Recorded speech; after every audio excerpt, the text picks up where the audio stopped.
Always Talking Shit Show. Yo, What's good? what's happening? Hold on, this shit mad loud. Yo, yo, yo, Hey, yo, yo, yo, yo, yo, yo, yo, yo. You're. It's your boy Talkin. it's your boy King Magic, man. I'm sorry, I'm trying to get caught up. My boy Matt hit me with some shit and bombarded me. It's another episode of the Always Talking Shit Show. It's popping. Man, I guess a lot is going on. Well, I wouldn't call it a lot. I definitely have no intentions of talking about this. Matt, this is for you. He said, "Matt, this is for you."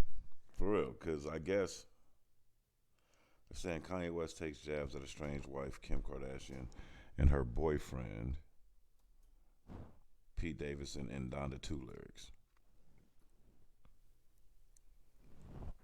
Okay, West 44 made multiple references to both Kardashian and Davidson.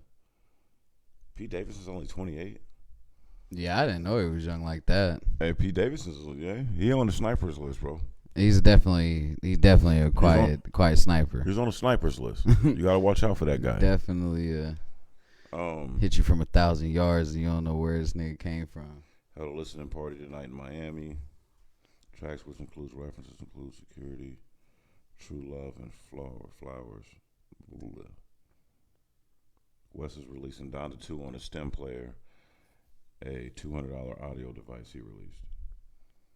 Okay, so how are we supposed to really quote the lyrics? How are we supposed to get that album? Because I'm not buying the stem player. I got my whole iPhone, bro. You see the numbers he did on that shit already? I'm sure he did very well. He always will. Yeah, that's what I'm saying. I feel like when certain artists like this, it's the same way with Jay. Go to that certain level. Yeah, they're not really. Jay-Z's the same way. Jay-Z, you know if he releases an album on a fucking stem player or whatever he calls his MP3 player or whatever, that shit gonna do numbers, bro. Well, yeah, any iconic. That's the like, and I guess that's what Kanye's doing, right? Like he knows what it is. He's like, these niggas gonna buy this. Like, I like period. Hey, it's funny because he said that. Paying. I think he said that about Kanye once. He's like, "Yo, Kanye's the nigga that goes over the hill, right? He comes back with mad darts and be like, yo, it's a lot of Indians over there, yo. Like, be careful." I'm just not gonna pay you $200 for your player to listen to your album because I'm not even gonna use that player after that. Well, I guess that's the thing. Like, what does the player do? Because I'm hearing all kind of. I've been seeing him premiere this to every musical genius, and they go crazy. Because I think you can record on it. Like, it's a recording device that allows you to do multiple functioning things. And so, like, because I've seen him doing it with, like, showing it to, like, Dr. Dre, nigga, and Dr. Dre's face was all scrunched up. Like, oh, shit. Is it out already? Yeah, I think. I'm about to... The listening party was tonight, so I don't know if it's officially out or whatever. Yeah, listening parties. But I've seen them already do, like, he already made $2 million off the shit. And they said he saw only 11,000 so far pre-order or something like that, made over $2 million. And they was just like, he would have had to sell a couple 100,000 records under his current customize any song to get that make. Oh, you see what I'm saying? Wow. For $200, that's not that much money when you start thinking about it like that. Wow. It's an actual device. That's crazy. You see how he trying to fuck the game up? So essentially, you just had something record. What the? Hold on. Man, I don't know, bro. Hold on. How do I get it? Like now. See? Now we talking about something. It's made for niggas like you. That's why I was like, wait, for $200, niggas buy $200 equipment like it's nothing.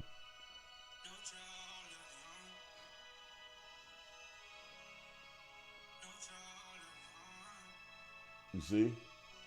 That's hard, right? All in your hand, fam.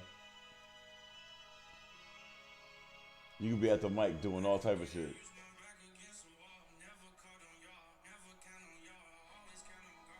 What? That's hard, right?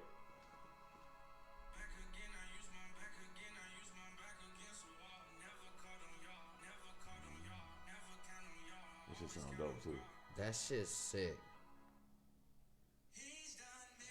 On me.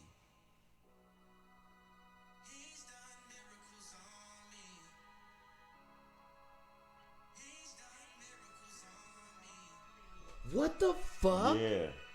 Yeah. See, that's what Dr. Dre was doing, bro. Any producer went crazy. Yo. You can solo and isolate. But with your in the palm of your hand, fam.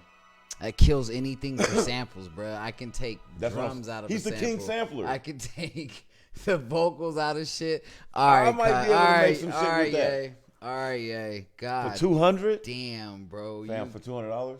You killed me with that, dog. What? Yeah, bro. He about that's what they saying. All right, they saying yeah, Ye about to that fuck the nigga game bad. up with that You shit. fucked the game up with it. That shit hard too. No child left I'm behind. so impressed. It's nuts, right? And you know Because this is lows, mids, high right there. Nigga. Right. I know all and the vocals. It can ISO.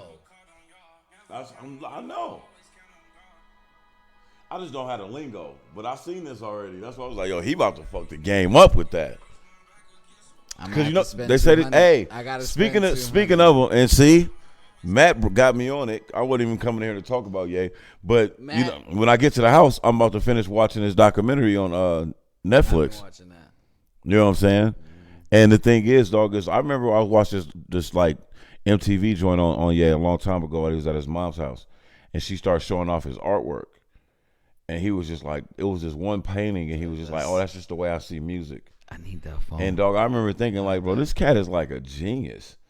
And you hear all that about him all the time, but you think, you know, the niggas is dope with music, so they call him that. But he built that. Yeah. And he patented, and it's the thing. That's why Apple was throwing so much money towards him, because I guess he was like working with Apple doing something. When he built it, when he was just like, man, I need something I could just do this. And so he came back with that and had like a prototype. And the people at Apple was just like, they tried to buy it from him. Like, yo, we want to get in on that. And he was just like, nah. And matter of fact, you can't have none of the two. No. I'm going to put it on this, nigga. Who? He talking about Omari Hardwick? I don't know. Yeah, that's what I was going to ask you, Matt, in my text. What did Omari Hardwick do? Matt is going. I told you Matt is going off. I'm like, dog, well, I don't even know the stories you're talking about, man. Yeah, what the fuck are you talking about? Are you talking about Omari Hardwick? I mean, Kanye. If he's talking about Kanye, when did Kanye start going by Omari? What? Fuck is it? Well, I know that. I thought when you say Omari, I'm like, that's what he just said. He was just like, well. I guess he's just being like direct, like, no, fuck him. His middle. Get the fuck out of here, Matt. What happened? Like, why are you so mad at this dude? Because from a producer standpoint, that's the most genius fucking device I've ever seen. I think he's talking about the Kim shit. Oh my god. I don't get into that, bro. But at the end of the day, I also seen the Academics joint where Academics exposed TMZ because he kept it real. He said, I had a relationship with TMZ, but then this groupie little chick that I kicked it with once was able to sell him a bullshit story and they ain't even call me. And shit, he was just like, so now I see how people was mad at me about the Ye thing. He said, because I was just going off of what, you know, was out there. Right. And he said, that's why. And then I guess TMZ, they had a under the table contract allegedly with the Kardashians. Hold on. Let me address this, man. What do you say? I'm talking to him now.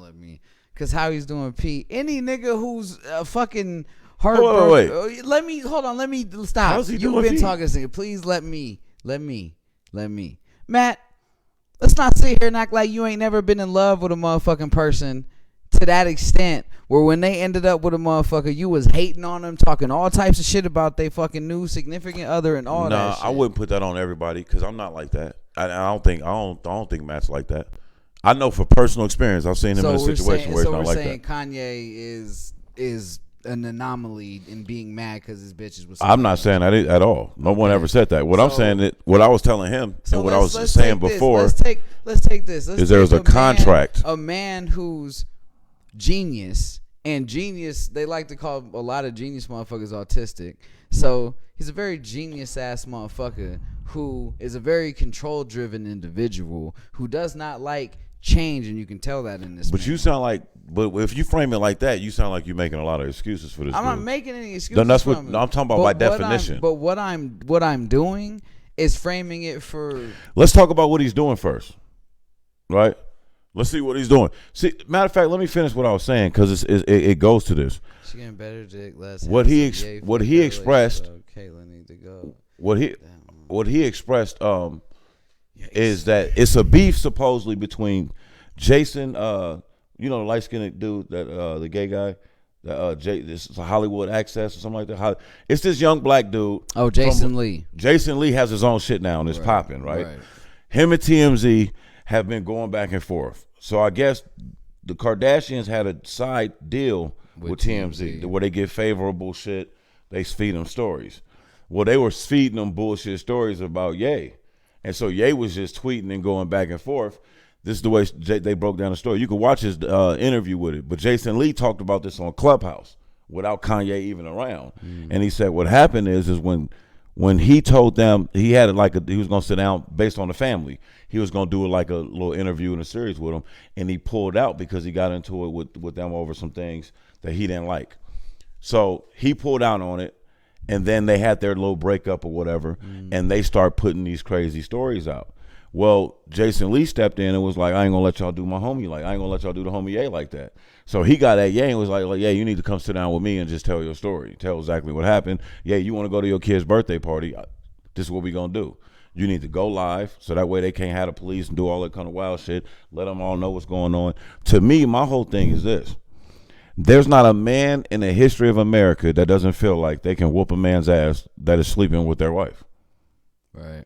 I don't give a fuck if they're separated or any of those things. That to me, I've always personally felt like that was corny, but I ain't never been married either. Right. You know what I'm saying? Exactly. So that's just you also ain't never built a whole $1 billion empire with an individual. He didn't build that with her, but what he did do, nigga, is make her a billionaire. You know what the fuck I'm talking about. No, I know, but that's a difference. Lord. No, but listen to me. That's a difference that goes to our point. Not only did what Ye is gonna do, he was gonna do that regardless. But what I'm saying is what he did for Kim and her finances and her situation, that's been openly spoken about. And that's something that they talk about. The nigga loves her as well. Like, I don't know that. Is this nigga okay? Well, niggas who don't love somebody don't do this shit, bro. I don't know that either. I don't know if, because on one hand you can't say that is controlling and jealousy, and then on the other hand say it's love. What like, do you mean, niggas who are in what do you love, mean? I'm going off of what you said. Controlling niggas and love people. What are you talking about? I like to be in 100% control. Controlling niggas are also control, but being controlling is not necessarily a form of showing love. I'm not talking about him being controlling towards that person. I'm talking about him being a control freak. I don't know Kanye to be a control freak. I don't know this nigga. Y'all talking like, do you know that about him? I don't know. I'm talking what about, we talking about from somebody who, listen. I got you. You're talking to somebody who's a billionaire. You're talking to somebody who tries to control his. Hold on, before you talk. Hold on.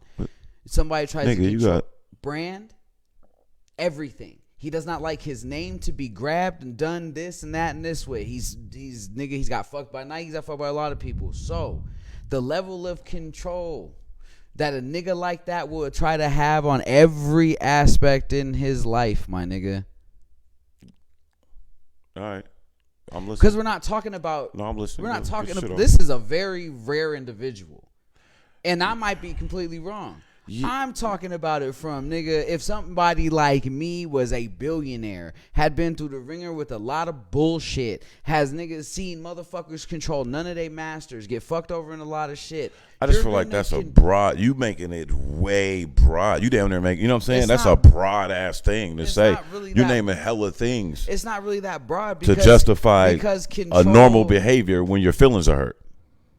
That's what. Let me get my. That's what I've been trying to say. So y'all niggas, I don't give a fuck if listen to me. I don't give a fuck. Feelings is hurt. Let me speak. I don't give a fuck if Kanye West is a genius.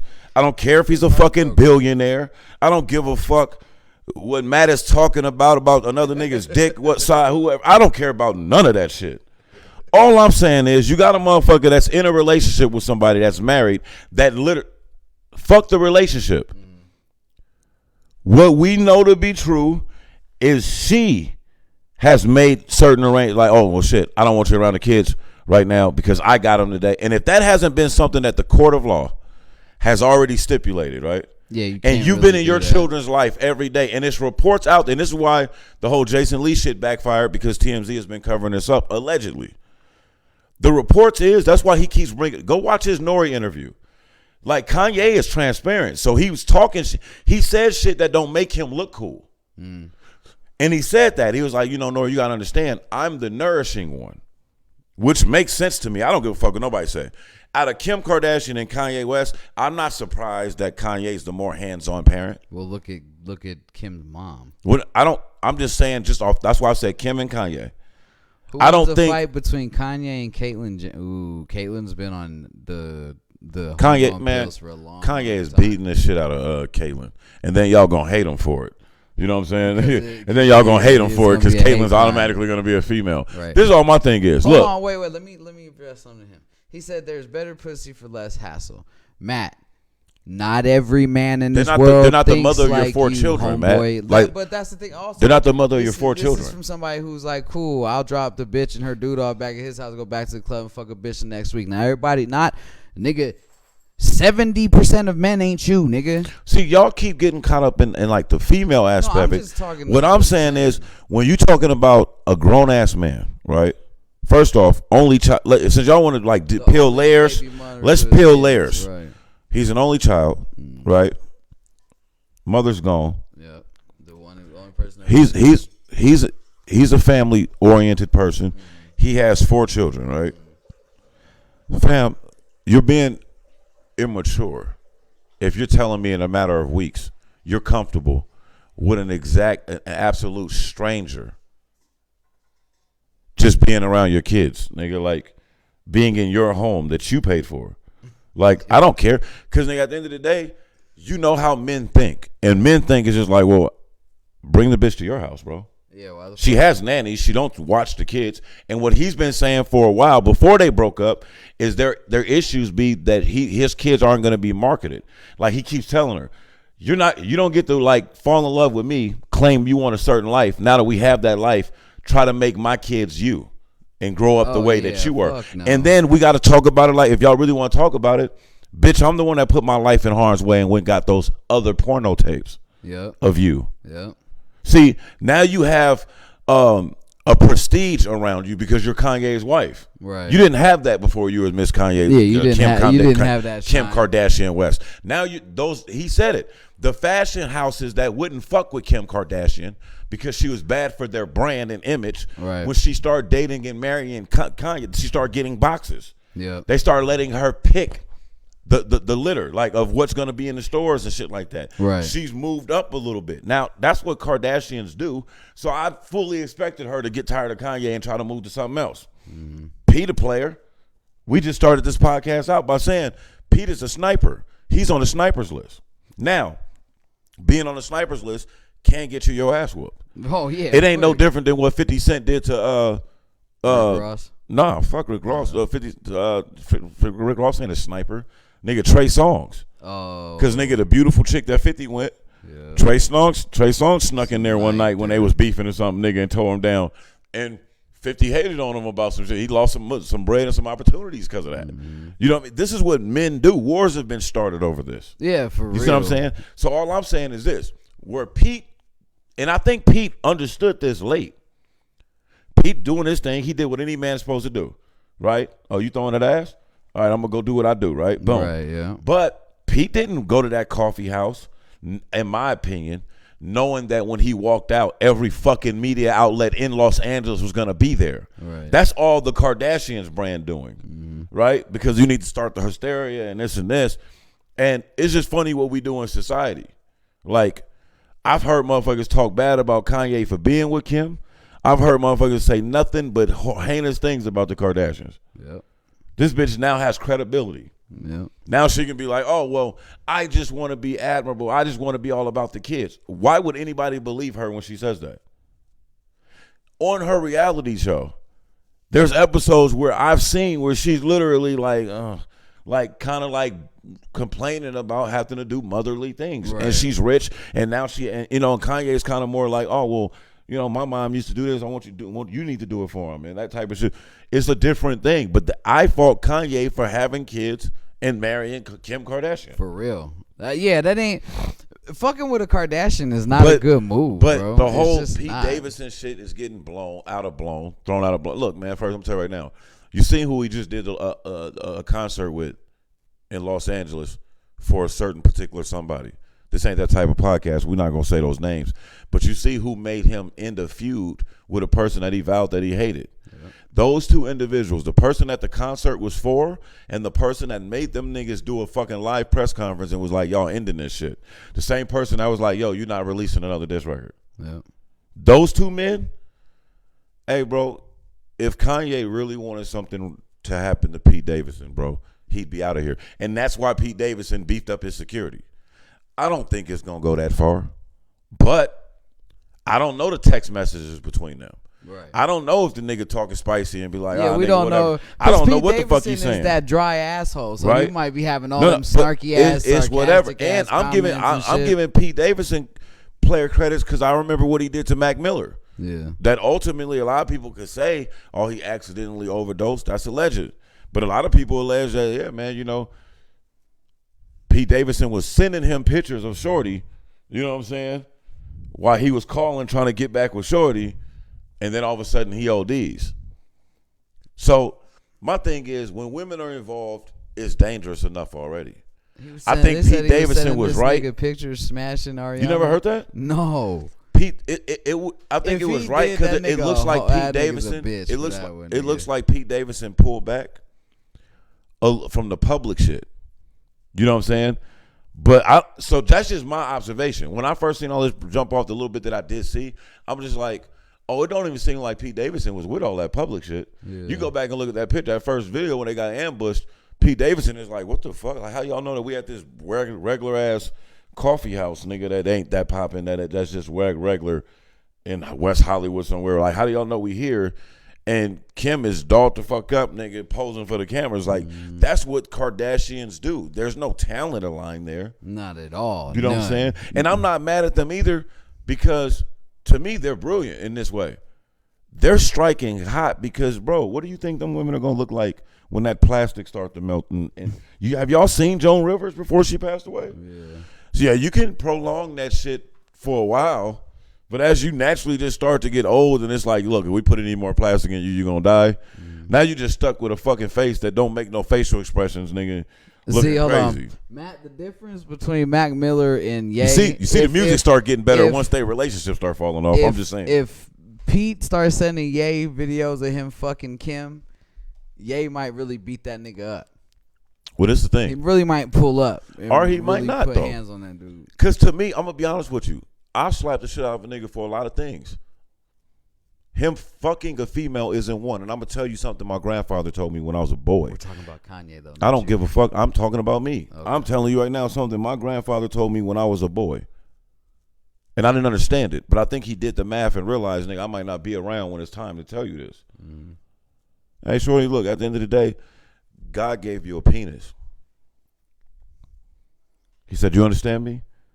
God gave you a penis. And that's the only private part that you need to be concerned with. Now, after a while, what was he talking about? That's weird, right? We always talking about business and stuff like that, family. Well, what is he talking about? But as I got older, I started realizing that's what my grandpa was trying to tell me. Women will tell you all type of things when you're making love to them. Women can make you feel like a king. That's your silly ass fault if you believe that. Right. That's your silly ass fault that if you think that you ever had ownership to a woman's body because she bare 4 kids and put a hyphen and added your name to it. Right? What did Kanye West gain from dating Kim other than his lust? Nothing. Now some people could look at it and be like, now you got a headache.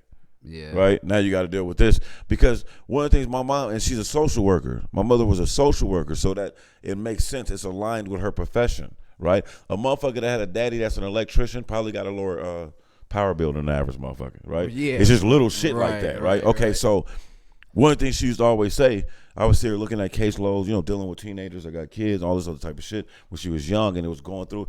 And I would hear her say often, like, hey, man, sometimes I just wish these people would understand that's going to be your kid's mother. Now, everybody stop and think about how they feel about their mother, their father, right? Do you want that chick at the bar with the ass popping that look good? I think this comes down. I dealt with this on a smaller scale, right? Just going after women I truly didn't desire, but I'm competitive. Right. And all you niggas like her. So watch this. But I don't even like her. That's how I got my car fucked up. That's how I got all my sneakers and Nike, all this shit damaged. A lot of shit never works out of that, right? Like, thank God I never had a kid with that person. Right. Right? But this is what happens. I think what you're talking about is, you got dudes that look at certain chicks and be like, oh, she a status. Right? And you having fun with that, then women say all type of shit to men when they're in love with them. And men say all type of shit to women. But there's a track record there. This bitch been married 3 times before you, two times before you. So, what are you talking? She was engaged when you start dating her, or married when you start dating her. Yeah, the nigga who always want to take the bitch from the next nigga, but then don't understand why this bitch is such is life all the time, bro. Such is life. The woman that slept with the married man that got the dude, right? Yeah, that nigga cheating on you too. That's right, you doing the lose same shit, right? Or you gonna lose her because she doing the same thing. The patterns of behavior are patterns of behavior. You know what I'm saying? Oh, let's talk about patterns of behavior real quick, right? Hey, but hold on, Matt. I just seen him say that. Matt, what if you'd have seen the other ones with the game and the other Ray J ones? Dog, he went and had a sit down and got those, and he had to pay it back. You wouldn't have made him pay it back.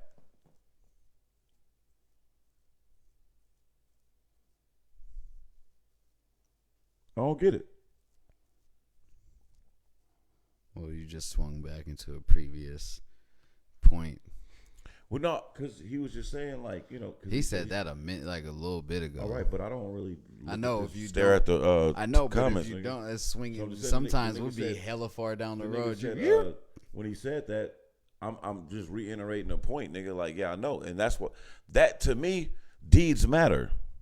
Don't tell me that a motherfucker's bad mouthing someone and you don't know why, but then we have proof that this motherfucker was not a nigga had to go through security and call Travis Scott to find out where his fucking child's birthday party is in his hometown. Kardashians ain't got no connection to Chicago. None.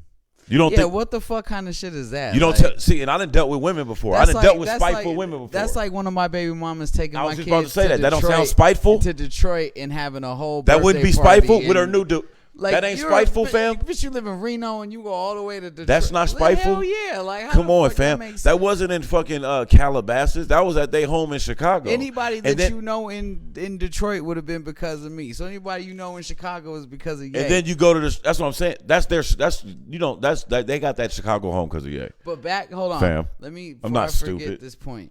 Back to patterns, right? So Jalen's mom just had another baby. Who? Jalen's mom. Okay. Let me tell you. Yeah, I'm like, why are you telling me that? What was happening? Okay. Tell me more. Nigga. Not only did she not even call and tell this nigga she had him, Tell who? Jalen. Oh shit. Yeah. Jalen, I found out from the homie too much. Jalen overheard me talking like, wait, my mom had the baby? He knew she was pregnant. Though. Yeah. Anyway, so here's the pattern. Yeah, like this. Yeah, my bad. We'll get on that later. So she had her first son, Sergio, right? Was in his life or whatever. We had Andre. Andre passed away. We had Jalen. She forgets about Sergio. Just don't fuck with, like, barely talk to him, anything. Don't see she him. probably has some kind of depression. So she shit hold on. So she dips to Texas with my son, right? All that happened. So I get my son back, right? She gets pregnant.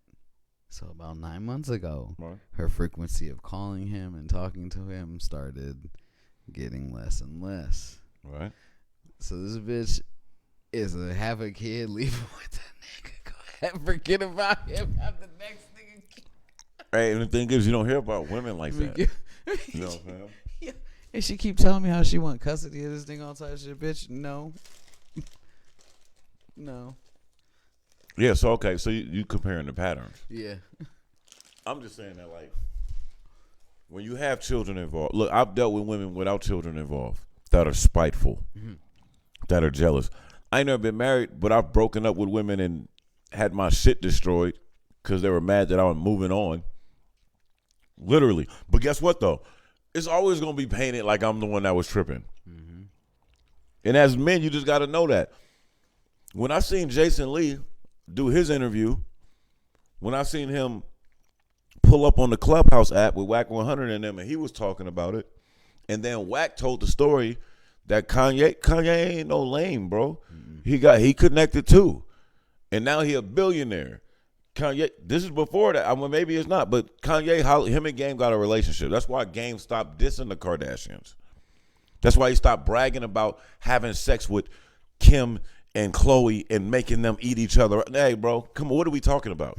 But this is the man that he had a baby with, multiple kids with, and got married. It's the old adage. And it sounds ignorant, and it sounds sophomoric, right? Can't turn a hoe into a housewife, man. No. She loves being, it's like, I wouldn't be mad.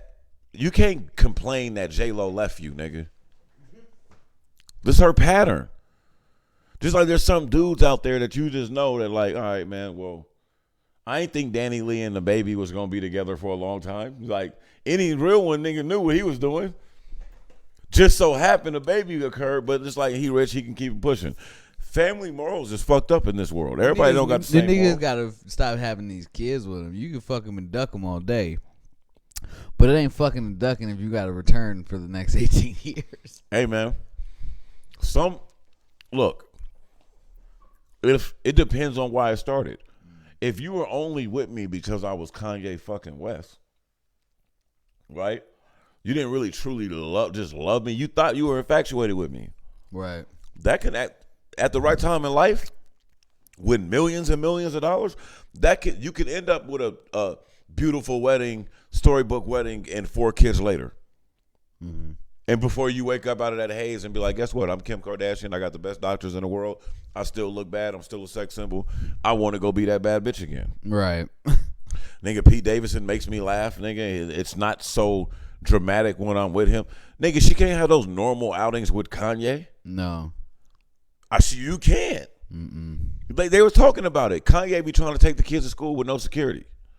Nigga, you cannot do that. And then he realized, like, okay, well, we got to go with security. Dog, one of the parents that go to school with them, like, their kids are friends on the Clubhouse. She's like a producer's wife, and she's like does something in fashion and all that shit. Like, everybody knew her. Right. Wack brung her in there. And she was like, no, it's all love. I got love for Kim, but I can't let them do Kanye like that. She's like, at our daughter's recitals, Kim only went to one of them. Right. Kanye was at all of them. And he even helped produce the Woo Woo Woo. And I'm like, that sounds like Kanye. Yeah. Nigga, you a goddamn fool if you think Kim Kardashian is waking up to tend to a crying ass baby. No, hell no. I just don't. I'm not picking like on her. She just don't strike me as that type. There's she a lot of women she don't that wear like enough that. stress on her face to look like somebody getting up in the middle of the night with their baby. You never hear her talk about it, right? I'm just saying, bro. Like, and I'm not caping for Ye. I wish Kanye would shut the fuck up about Kim and go sit down and keep doing what he's doing. But I'm selfish right now. The reason why I like it is because erratic Ye, it's like Eminem on drugs. Oh yeah, the music. Nigga, is go different. listen to that Easy. Remember, I told you I was like, hey, yo, bro, I've been listening to these tabloids. Nigga, Ye back. That shit is different. And then when he did the shit, the New York City shit with Fabio in it, bro, I'm like, oh man, yeah, Kanye rapping different again, and he's writing. Right. You can hear it. Like, nigga, he ain't got the writers around him just putting the hot shit together for him. He's like, nah, man, I'm writing this. This is how I feel. Yep. I want to hear these 2 songs where he addressed them. That's what this hip hop shit is. You live your life and you record it. Yeah, I want to hear the album, but right now I'm just not paying $200 for. You the know device. we're gonna hear that. Somebody's uploading that shit somewhere. YouTube. You know, both of us is gonna end up with the device here in like the next like month. Now that you see the device, You know I'm gonna have it. That shit's hard. It's just ridiculous. And it looked like. Remember I told you I was like, bro, that shit look like it belonged to like the Air Mags or something. Like that's dope, man. And I'm sure it do other stuff. Definitely does. You know what I mean? And think about this. Now, if he do the Ryan Leslie route, what if next week he put a little 7-pack together and upload it on there for you? Whole new album. Why do you need a label?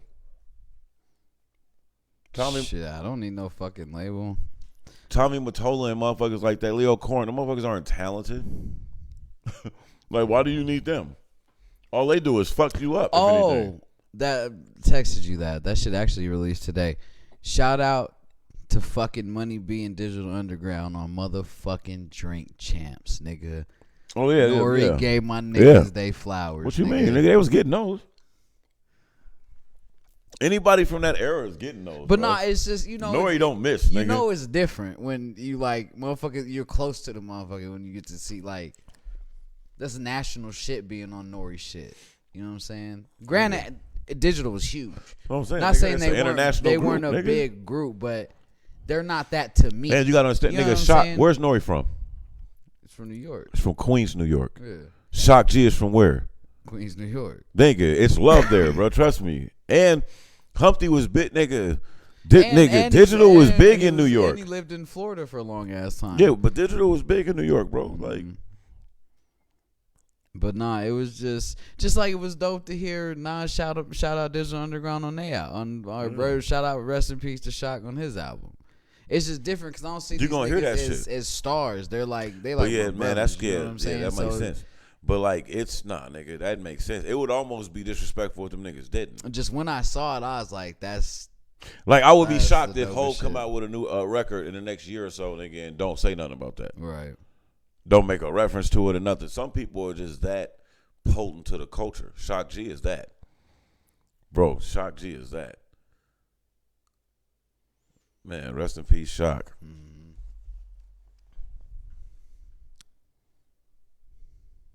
See, this is the thing. Mom, from the social services aspect of it, Kanye was, and I hate that I was talking about this, Kanye was proven to be right about that too. When he said, see, this is the thing. Now that Kanye's out of the house, he's like, nigga, my daughter's wearing makeup. She's dressed like a motherfucking, I don't even know her. And now she's all over the internet. And he shows some of the messages that grown-ass men was leaving.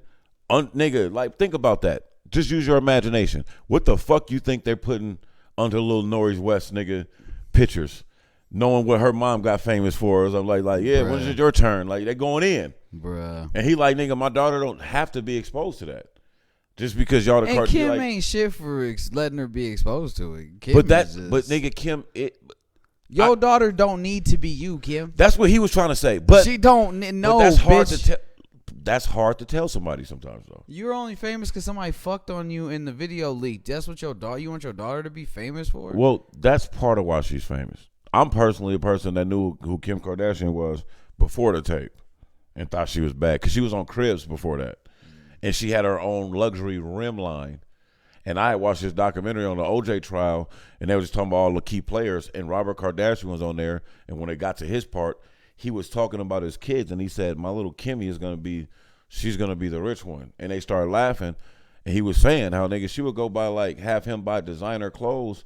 She would take her to her rich-ass school and, like, flip them shits to the Hiltons because their parents wouldn't let them buy that shit because they was too young at the time. And she just made a little contract with him, like, all right, you go give me the overhead. She was already on that. And when she was on MTV Cribs, looking great before the surgeries, nigga, looking mother freaking great. She was showing her the rims, nigga. She had her own rim line, like before the sex tape. All that did was knock her out of the park. Cause you can go look up her cribs, nigga. She was saying how Barbara Streisand and one of the motherfuckers is her godmom. She's always been rich. Yeah. But with rich people in that vein, not wealthy people that you don't even know who they exist. Rich people that are celebrity type, man, this is all, what did he call her, nigga? Chris Jong-un? That's what Kanye called their mom. You just see that. Kanye got to grow up. It's easy to paint. This is what Wack said. Wack was just like, man, Kanye is not crazy. and he ain't bipolar. And he's like, and you can't find anything other than a TMZ motherfucking article or somebody like that to suggest that. Right. You can't find Kanye had a mental breakdown. That was all coming out of the Kardashian camp. He's talked about this even while they rectified and stayed together.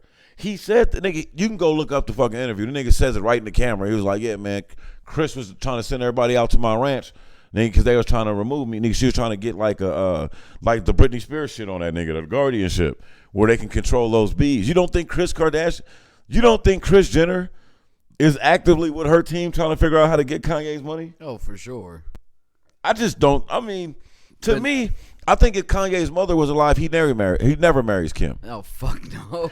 And if he does marry Kim, they're not in Hollywood or in LA doing the Kardashian show. She's in Illinois somewhere with him, nigga, or they somewhere else in New York doing something else.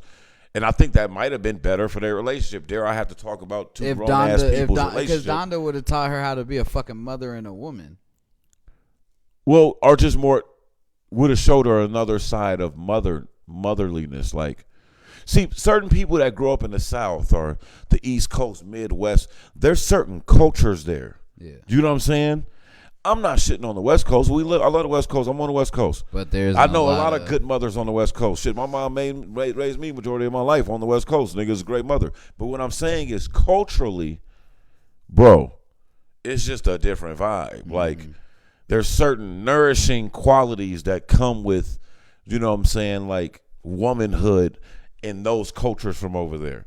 Like, you can be the most ratchetest chick in the world that's all on a nigga, city girls for life, strip all day, nigga, you know what I'm saying, get money, fuck niggas. But you know how to cook, clean, nigga, and keep your house right. Right. And if you had to care for a child, you most likely can. Mm-hmm. Even if you don't really want to. You know what I'm saying? I don't get none of that from the Kardashians. No. Like, not at the all. closest thing I get that from is Courtney. But if you look at Courtney, she's the one that's always kind of, from my observation, I've dated different women over the years that all watch this goddamn show. So from my observation, she's the only one that has her natural body. Mm-hmm. She's the only one that I don't think that she dates with a fad. You know what I'm saying? Like, oh, he's popular, so I'm with him. Right. Like, I think her and Travis Barker, that makes sense to me. Mm-hmm. You know what I'm saying? I think she genuinely likes Travis. She different from her sisters now, but that's why she's also the brokest. Yep. But she's cool with her little family inheritance and just, you know, Travis Barker ain't broke. Her husband, her nigga, Scott Disick is rich as fuck. Mm-hmm. Nigga, his family is rich as fuck, way richer than the Kardashians. So she good with money. She ain't chasing money. No. And she's not chasing fame and stardom. So that's why she lives her life the way she kind of lives her life. She getting a big bag from being in the family and allowing them to record her life.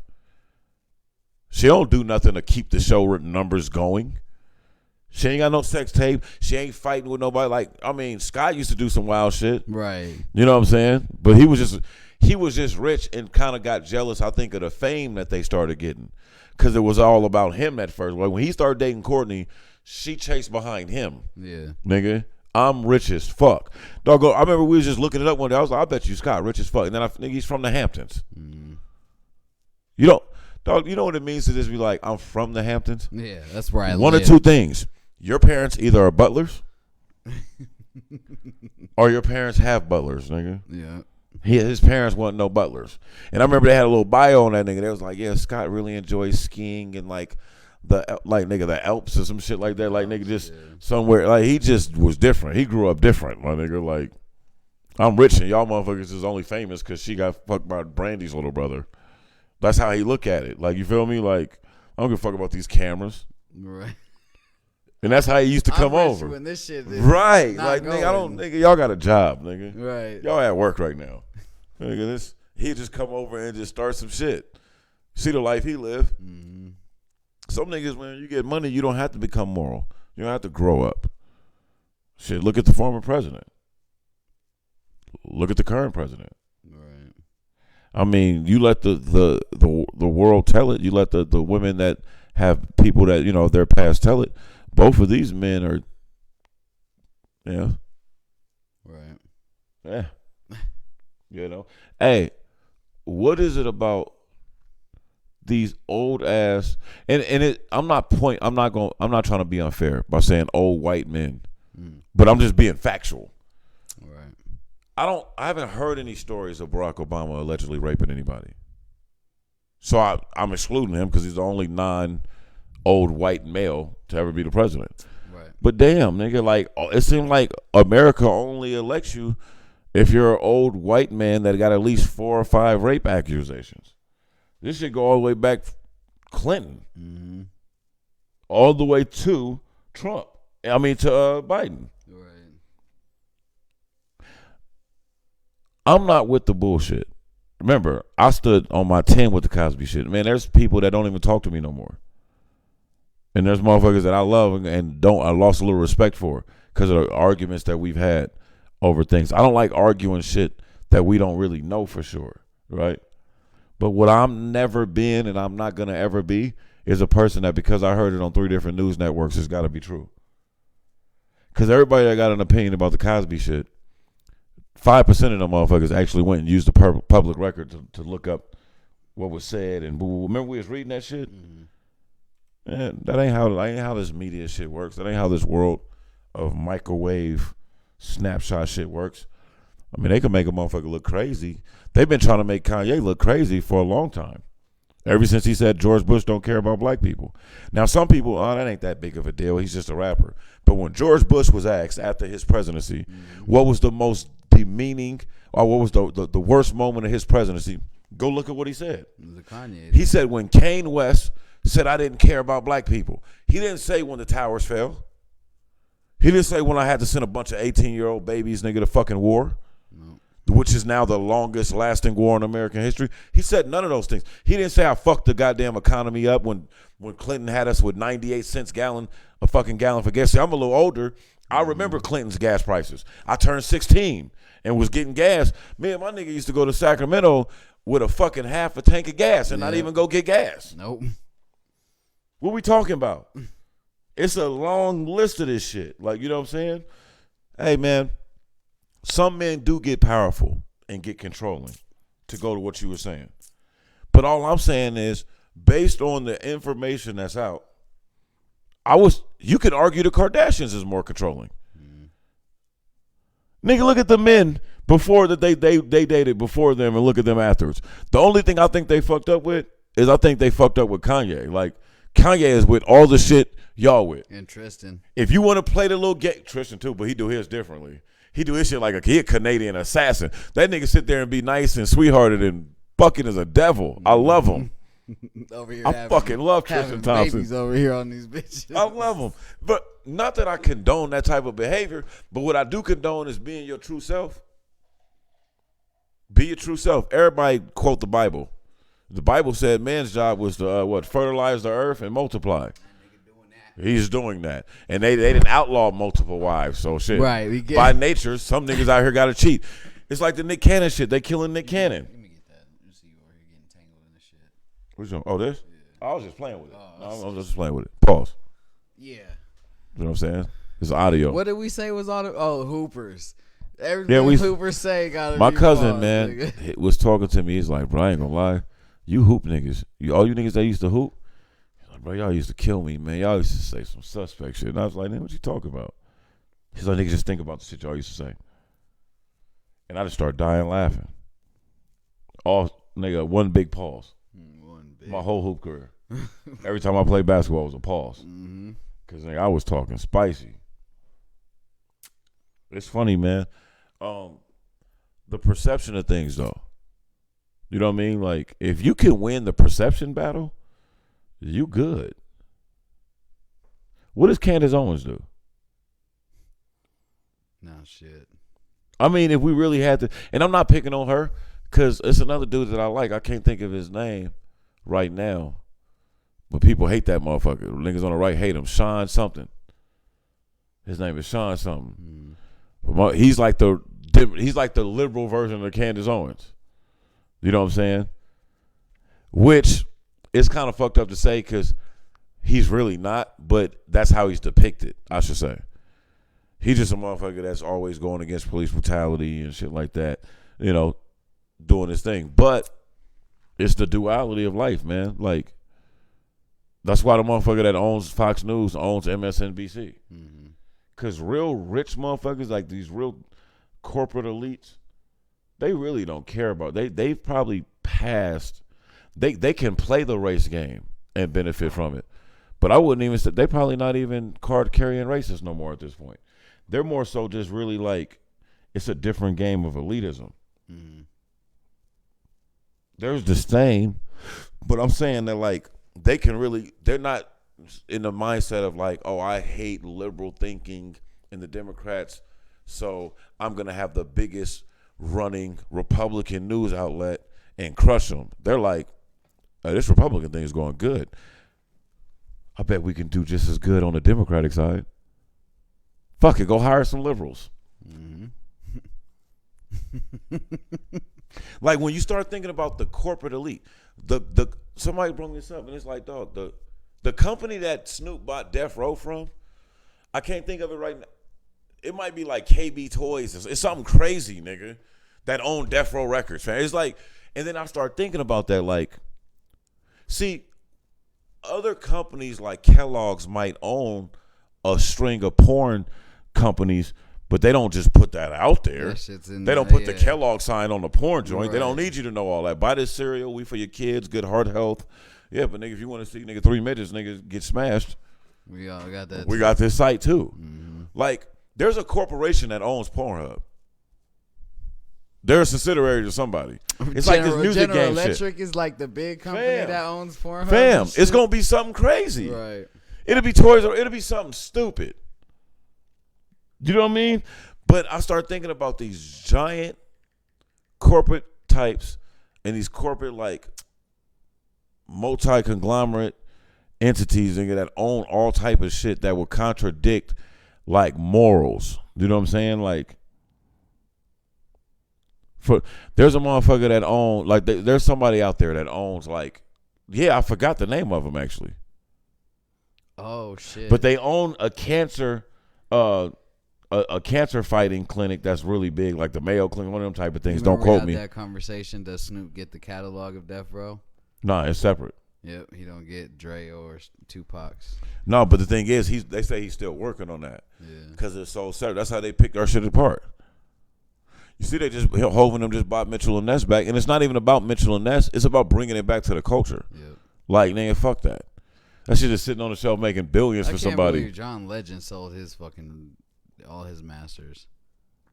Well, the thing is, what I was just reading, a lot of these companies, something's going on, Dre, because there's a couple companies out there that's offering artists like 10 times the dollar amount of what their shit is currently like going for, right? So The Dream just sold a big chunk of his. He only sold like, let's say 70% of his shit, but these aren't indefinite sales. So with John Legend, 10 years or something. Let's think about John Legend now. John Legend was hot when he was with Kanye when he first came out. Now R&B for men and real that type of R&B has become like a secondhand genre, dare I say. Unfortunately, I love it, right, but it's not popping, right? So he can't really go give us that one. He ain't gonna have an album that do like those albums, right? Like Let's Get Lifted and all that type of shit, right?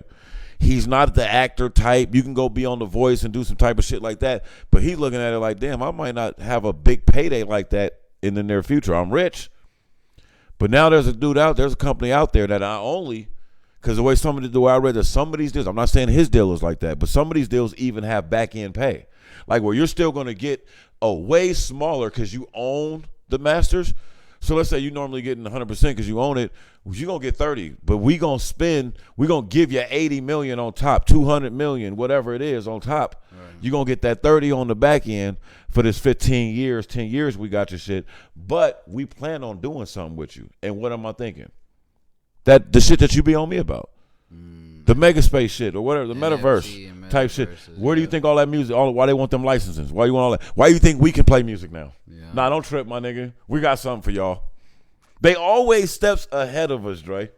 The niggas buying all the rights to niggas' music. Buying everybody's shit. We ain't selling. Niggas, that's what you just took the words out of my mouth. We ain't selling. But you also took, but this is the thing though. They're buying shit from niggas that's not selling. So like Lil Wayne's looking at. He sees how much because he audited Baby, so he seen how much he was making off his catalog, and he probably was a little hurt. Like, damn, streaming all that type of shit. He's a CD baby. Nigga, you ain't selling no 5, 3, 6, 7 million CDs no more. Nigga, you're popping if you do about 400 units. 400,000, nigga. You're that nigga. If you do 1 million, put you to the side. Nobody fuck with them. That's Kendrick, Cole, Kanye, little niggas like that.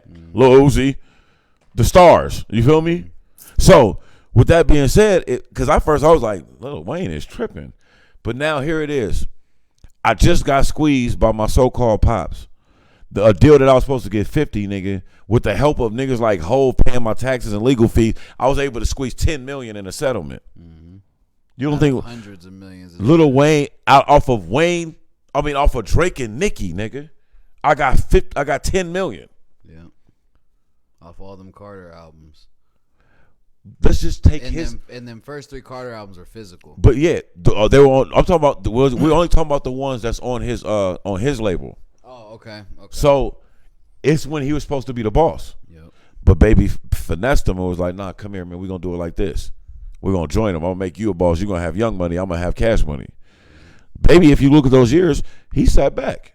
He wasn't producing nobody on Cash Money because they was the head honcho. Yeah. They were the root. So everything that Young Money did with the Tiger, with the woo, with the this, with the that, with the go find. You went and found Nicki. You went and found Drake. Okay, let them niggas run it up. Oh, and I'll help sponsor some shit. Oh, you need the money for this? You need the help for tour? We got all that. Oh, nigga.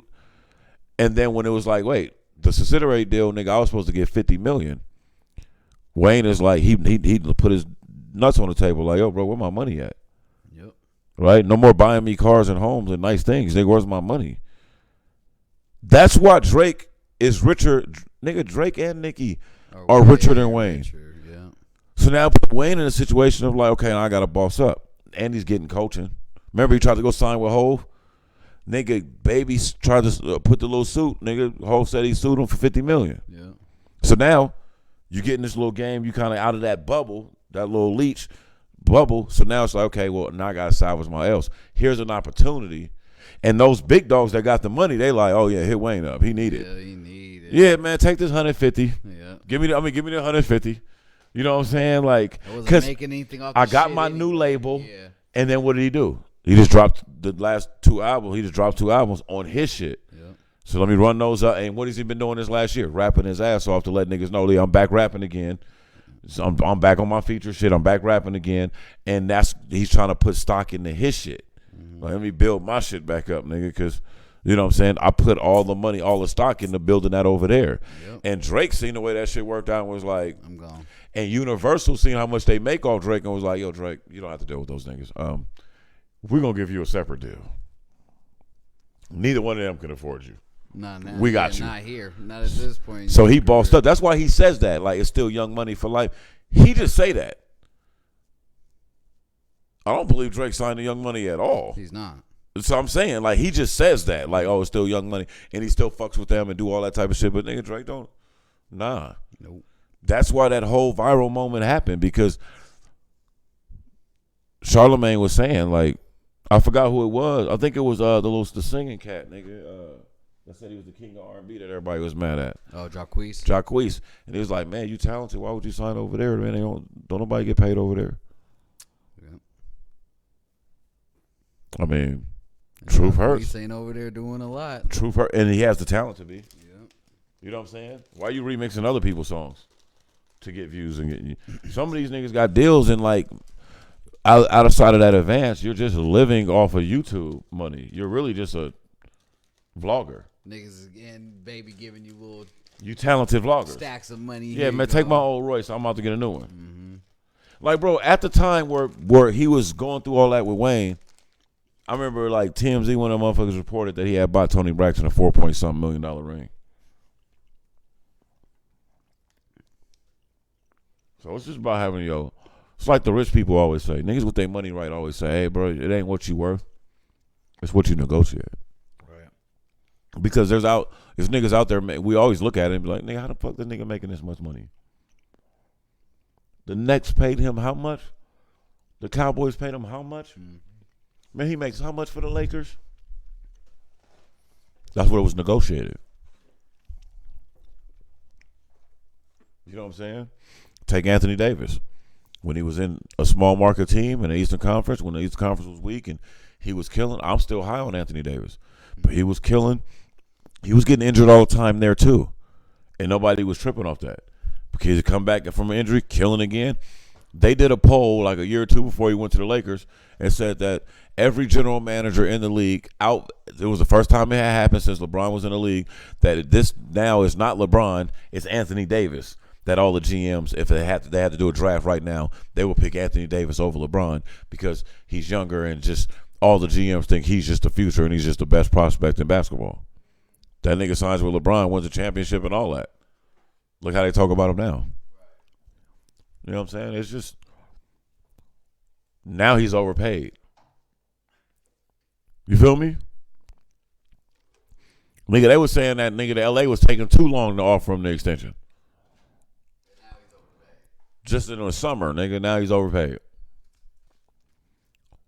He at the house, nigga, like, nigga, you get what you negotiate. I don't care if he is overpaid.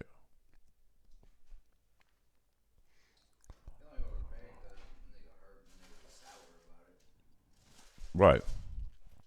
And he's getting hurt at a time where it's like, bro, we feel like you're impeding on LeBron's send off. Like, and the real ones want LeBron nigga to win that motherfucking 5th, 6th ring.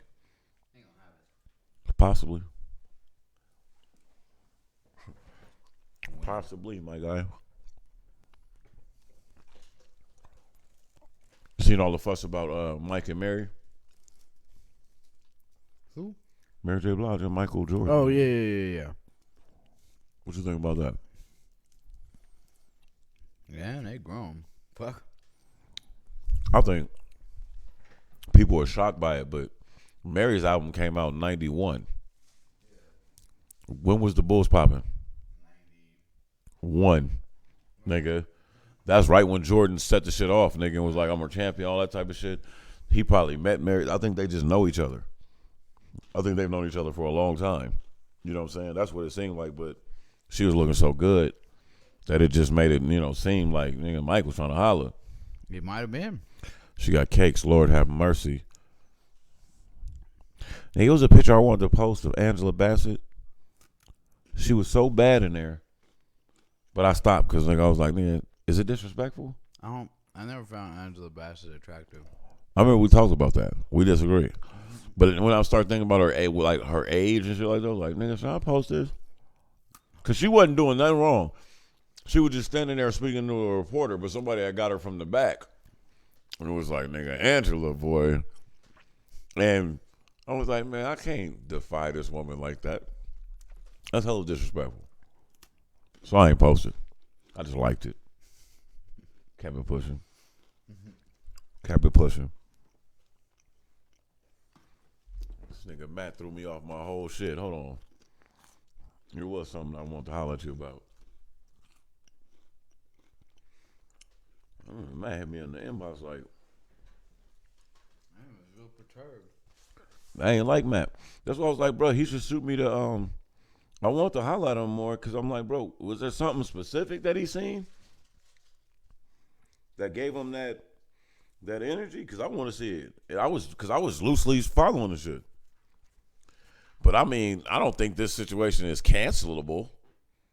I don't think nobody needs to be canceled here. Not Pete, not Kanye, not Kim. This is an adult situation. This happens all the time. We just don't got cameras instigating it. Bro, imagine you and Shorty, you and your Shorty break up.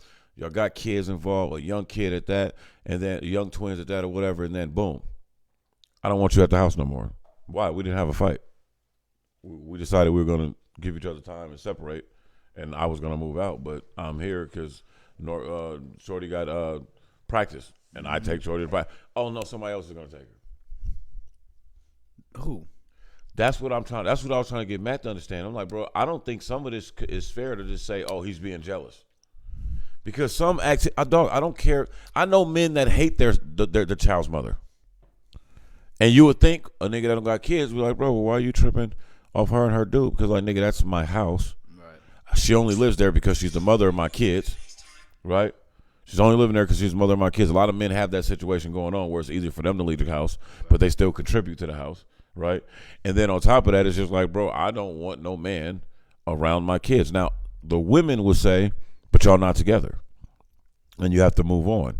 But to me, I agree with both sides, and two things can be true. Yeah, but you don't have kids around my. No, I'm saying you can date a nigga. My kid Let me finish. That's what I'm about to say. You can date a nigga, meet new dudes and all that shit. I've dated several women and never met their kids. I feel like I know that to the point where I be seeing them like all grown up on social media and be wanting to say something to them like, damn, bro, you hella big now. But you don't really know me, nigga. I just know hella stories of you, nigga, and talk to your mama about you and gave her some advice about you. Well, you know, in between me knocking them things down. I wasn't your dad, and she wasn't trying to bring me in and at that kind of role. I wasn't playing that role. We had an adult relationship, and she happened to have children. Every woman that's out here with kids don't necessarily bring their children into the relationship. Right. So for Kim, in my opinion, to be trying to stage events with Pete and the kids, nigga, what you gonna do, bitch? Go on a family outing with this man's kids and Pete Davidson? That's what they was trying to do because they know that was gonna run them numbers up, and I guarantee you as soon as that happened, nigga, some product or something that they was endorsing was gonna drop. You know what I mean? Yeah. I'm just saying, so like, we gotta see, and furthermore, I don't like taking sides. I'll speculate and talk about this shit all the time, all day. I mean, it's public shit. They're public figures. It's what we do. We pardon. But I'm just saying, picking sides, I ain't gonna do that because I just know just enough to know. Like, nigga, I've seen it.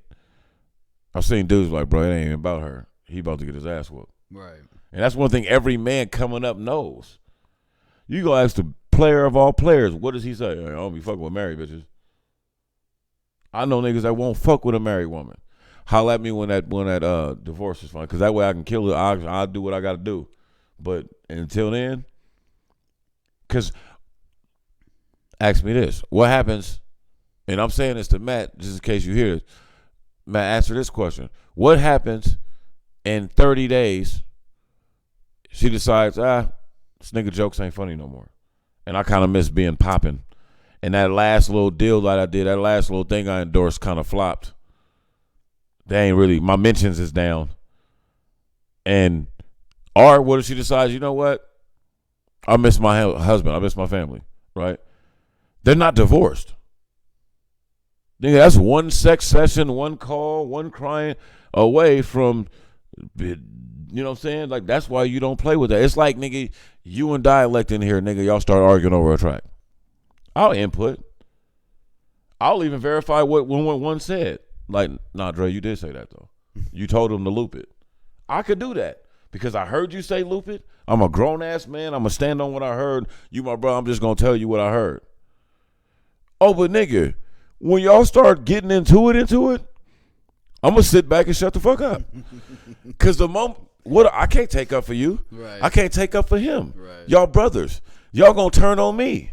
That's hella right. Yep. I grab you too hard to get you off Dialect. He going to be like, bro, get the fuck off my brother, nigga. What you doing? Grabbing this nigga. Like, fuck you grabbing. Like, you know what I'm saying? I tackle Dialect. Get off Dre. Nigga, you going to be like, nigga, get off this nigga. What is you doing, nigga? Like, so when I'm with my siblings and we get to arguing, shut the fuck up. Right. Bro, my mother gives us that. Right. You better shut the fuck up. If I'm yelling at my sister, nigga, trust me. What the hell you think I'll do to you? Nigga, shut up, nigga. I'm not sane right now, nigga. I'm yelling at my sister. I'm not sane. Right, nigga, leave me alone. Mind your business. Nigga, I'm insane. And, nigga, you think you care about me or her more than me? I do, right. Hey, nigga, you ain't more concerned about her safety. Nigga, shut up. You know what I'm saying? So it's just, I think marriage and people with children go on the same line with that. Right. I've dated a woman with children, bro. I listen to Shorty get her shit off about her ex all day until I'm tired of hearing about it, right? And in her mind, she right. There's two type of niggas in this world, dog. Niggas that can stomach that, nigga going about their life, nigga, and live their life, or niggas that put the jersey on and be like, yeah, that dude, yeah, man, Dre's a fucking piece of shit. Why? Because you dating my ex, bitch? Hold on. It depends on the situation. Like, I'll have an opinion on my daughter's mom's other baby dad because this nigga's a piece of shit. It's not the same. It's not what I'm talking about. Okay. It's not what I'm talking about. Okay. You're they're not currently dating not her. together. Yeah, You know what I'm saying? You're not dating her. Y'all co-parent. Perspective. Yeah, Y'all I'm coming co-parent. from a Nigga, y'all run shit off each other all the time. Nigga, you're co-parenting. Right? Like, damn, he did well. Yeah, that's stupid. You gotta get her away from that. Nigga's an idiot. You're co-parenting. And that shit can spill to your kid. Right. You feel me? That's different. Like it did. Oh, it did. Oh my God. So the last time that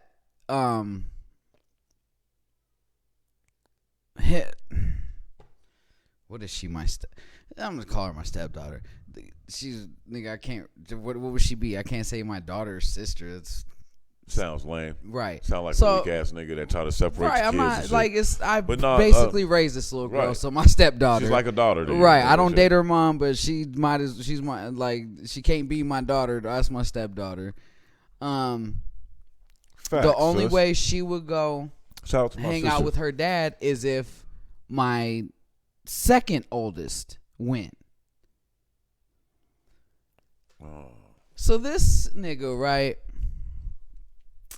This nigga takes him to the jump place or wherever it's at, right? I guess. You told this. Yeah, you said did this. I say this already? No, we talked about I just never said it on.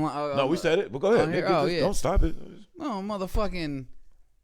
You gonna sit there, get drunk while they're jumping around and all that shit, and then you're walking home. He didn't have the money for. He drunk the Uber money, and then you're walking home. So this is the problem I got. Now that I've heard this again. Like, now that this is something new that came to me. Nigga, I'll fucking. There's something new that came to me.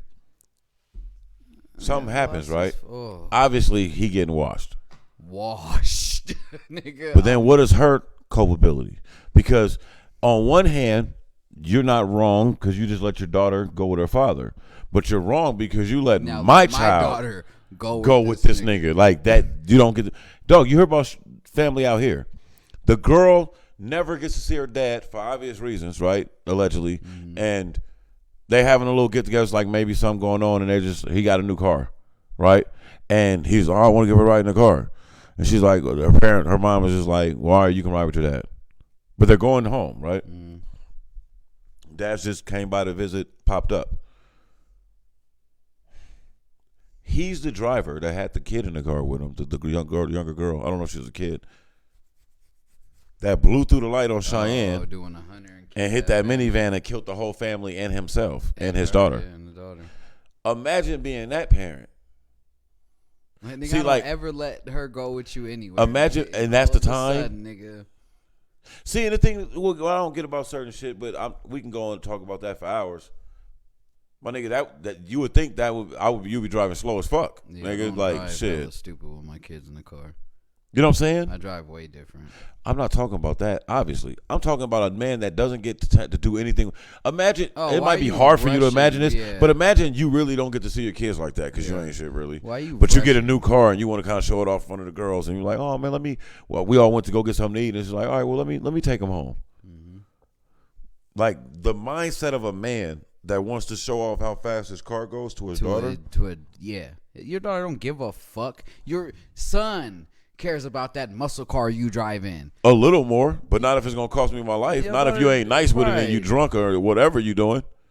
Not if you going to run through the red light, fam. And kill all of us. And a whole other family. More people. Bro, this lady, I seen her in the newspaper. She buried her whole immediate family, like husband, children. Yeah. They had just caskets just lying right there, just at the funeral. Like, nigga, she just had a look on her face like, just don't make nigga. She was in a whole other galaxy, fam. Just like, bro, she was just out of it. You could just tell, bro. From the picture, you could see this woman just like, I think everybody on earth would have that same look. Yeah, you'd be gone. Like, nigga, how do you process this? You'd be gone. When you start missing one person, you thinking about the other person, and you thinking about the other. That's what makes the world hurt for Vanessa. She was at All-Star Weekend, and they was like, damn, it was just one person missing. Kobe. And I'm like, damn, bro, we sit on these, get on stage and shit with the suits on, and like, I'm like, damn, bro, Kobe was supposed to be there, fam. They did the Hall of Fame. 75-year anniversary. Yeah. Team 75 team. It's the Team 75. Greatest 75 players ever. And he was definitely up there. And he's up there. They called his name and all that stuff, but it's just a reminder. You feel me? It's a reminder, and it's been the greatest players they ain't here no more. It don't even seem right old still. enough to not be here no more. And just to make it more fucked up, Lil Gigi. It's like, damn, nigga, his kid with him. You know what I'm saying? Like, yeah, I still feel Vanessa for that, man. Like, she's young to go through that. And I be telling people all the time, like it's like with Nipsey's girl, Lauren. She's beautiful. Millions of men will line up to date her. Credible, good dudes. But they'll never be Nip. And she got backlash. Niggas was going crazy in her mentions because it was rumored that she was dating somebody. She had to, like, clear it up. It was like, don't worry, y'all. I'm still healing, but this is still a little too much. Like, nigga, we love Nip. I love Nip. I love Malcolm, too. Nigga, Betty didn't deserve to die by herself. Yeah. So, it's just a weird thing to think about. Like, you know what I mean? No, how you gonna marry Martin Luther King's wife? I 100% believe you just have to. Like, how you gonna marry Martin Luther King's wife? It's only out of all the men, right? Yeah. It's 10% of men that can be Martin Luther King's new wife's widow's new husband. Right. You know why? You got to be selfless. Oh. You got to be Dolly Parton's husband. Yeah. Remember when she fake married Stallone and was doing all these movies, blew up in a star? She's been married to the same dude forever. That nigga was back on the farm, nigga, just living his life. Yeah. Nobody damn near ever even seen this nigga. And that's like Beyonce. That's like if Hov was a electrician, nigga, that nobody know, nigga, just or is it like, Stedman? No, nigga, no. Stedman's richer than Oprah, bro. No, I'm just not saying that though. What I'm saying is Stedman is that he's just in the background. We've heard the nigga's name. I don't want to say that though, because I know about Stedman and his family. Like Stedman's family is why Oprah's a billionaire. You think I don't even think they be fucking. Why wouldn't you think that? I think Stedman be out there fucking something else. They might not, but they might have an open relationship. They might not. But all I'm saying is this. I just think that people are just enamored by a female billionaire and we just be putting man shit on her. I think she just never probably wanted to have kids. I don't think she ever really wanted to get married. And nigga, she got a nigga like Stedman is rich as fuck, and his family is worth billions of dollars. Like they're one of the like elite, oldest, richest families in fucking America. And I remember like they allegedly are the ones that taught her like wealth, like brung her into like she was new money, nigga. Like nah, you dating Stedman, nigga. You gotta know how to go to this event, nigga, and eat here and do this and use this fork and do that and that. That's how she kind of got that. And so I mean, she blew up. They probably just gotta. What do you do, fam? Because I think Stedman's worth at least like $300-400 million on his own, right? She a billionaire. His family is worth billions. Where his inheritance is about to be stupid. He's never wanted for money. Never. So it's kind of not even fair. He ain't doing what he's supposed to be doing. Like a regular dude that was a Stedman with Oprah, like Kris Jenner's boyfriend. What the fuck he do? Even Kim, nigga, on Saturday Night Live said the nigga just live off her mom.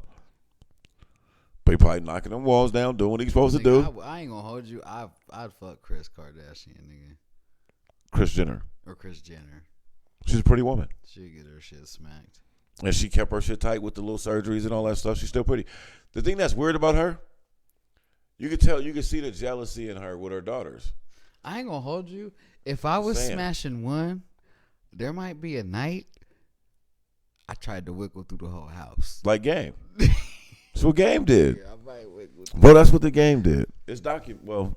Whoever at the crib, I'm wiggling. Allegedly, that's the tune. That's the word out there. Wiggling. He had the two sisters and, you know. I want them all. I don't really. No, I don't. Now, this is the thing. I'm just saying, if I was at the house, I wouldn't wiggle. This is the thing. I would be lying if I said I wouldn't knock one of them down. Oh, yeah. But, bro, like, I don't want no type of. I'm going to be honest with you. 10 years ago, the Kardashian was cute. It was different. It was something different. Mm-hmm. Now, bro, you got to do is go to any nightclub in Vegas and you will find 15 Kims, 17 Chloes. They all went and got the Kardashian starter pack. The same ass, same lips, same. You know what I'm saying?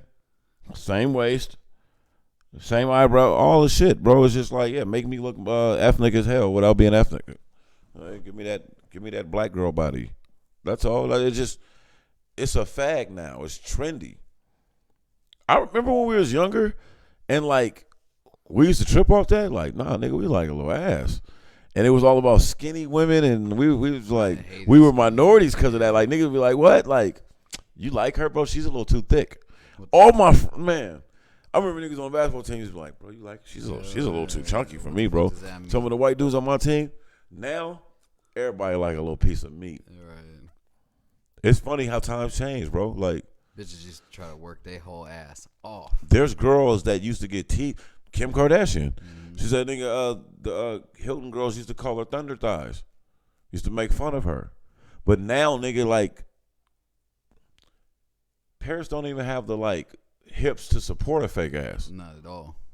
She know that ain't her lane. She just gotta wait it out till skinny asses come back. And they ain't.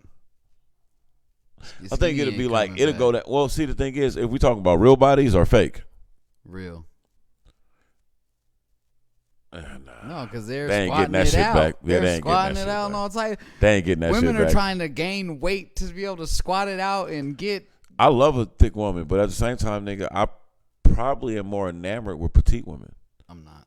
But I mean like a my cultural petite, like I don't mean like a just like a little petite, like you know what I'm saying. There's two different types of petite. You don't mean Asian petite or Euro petite, or nigga. I mean like you know what I'm saying. Yeah. And there's always exceptions. You know what I'm saying? Because you know what I'm saying. It'd be like what a nigga Lou say, the phenomenon with new white girls with ass. Remember when that started happening? The natural though. I remember I had my first white woman ass. I didn't let her go. You said you had to let her go? I didn't.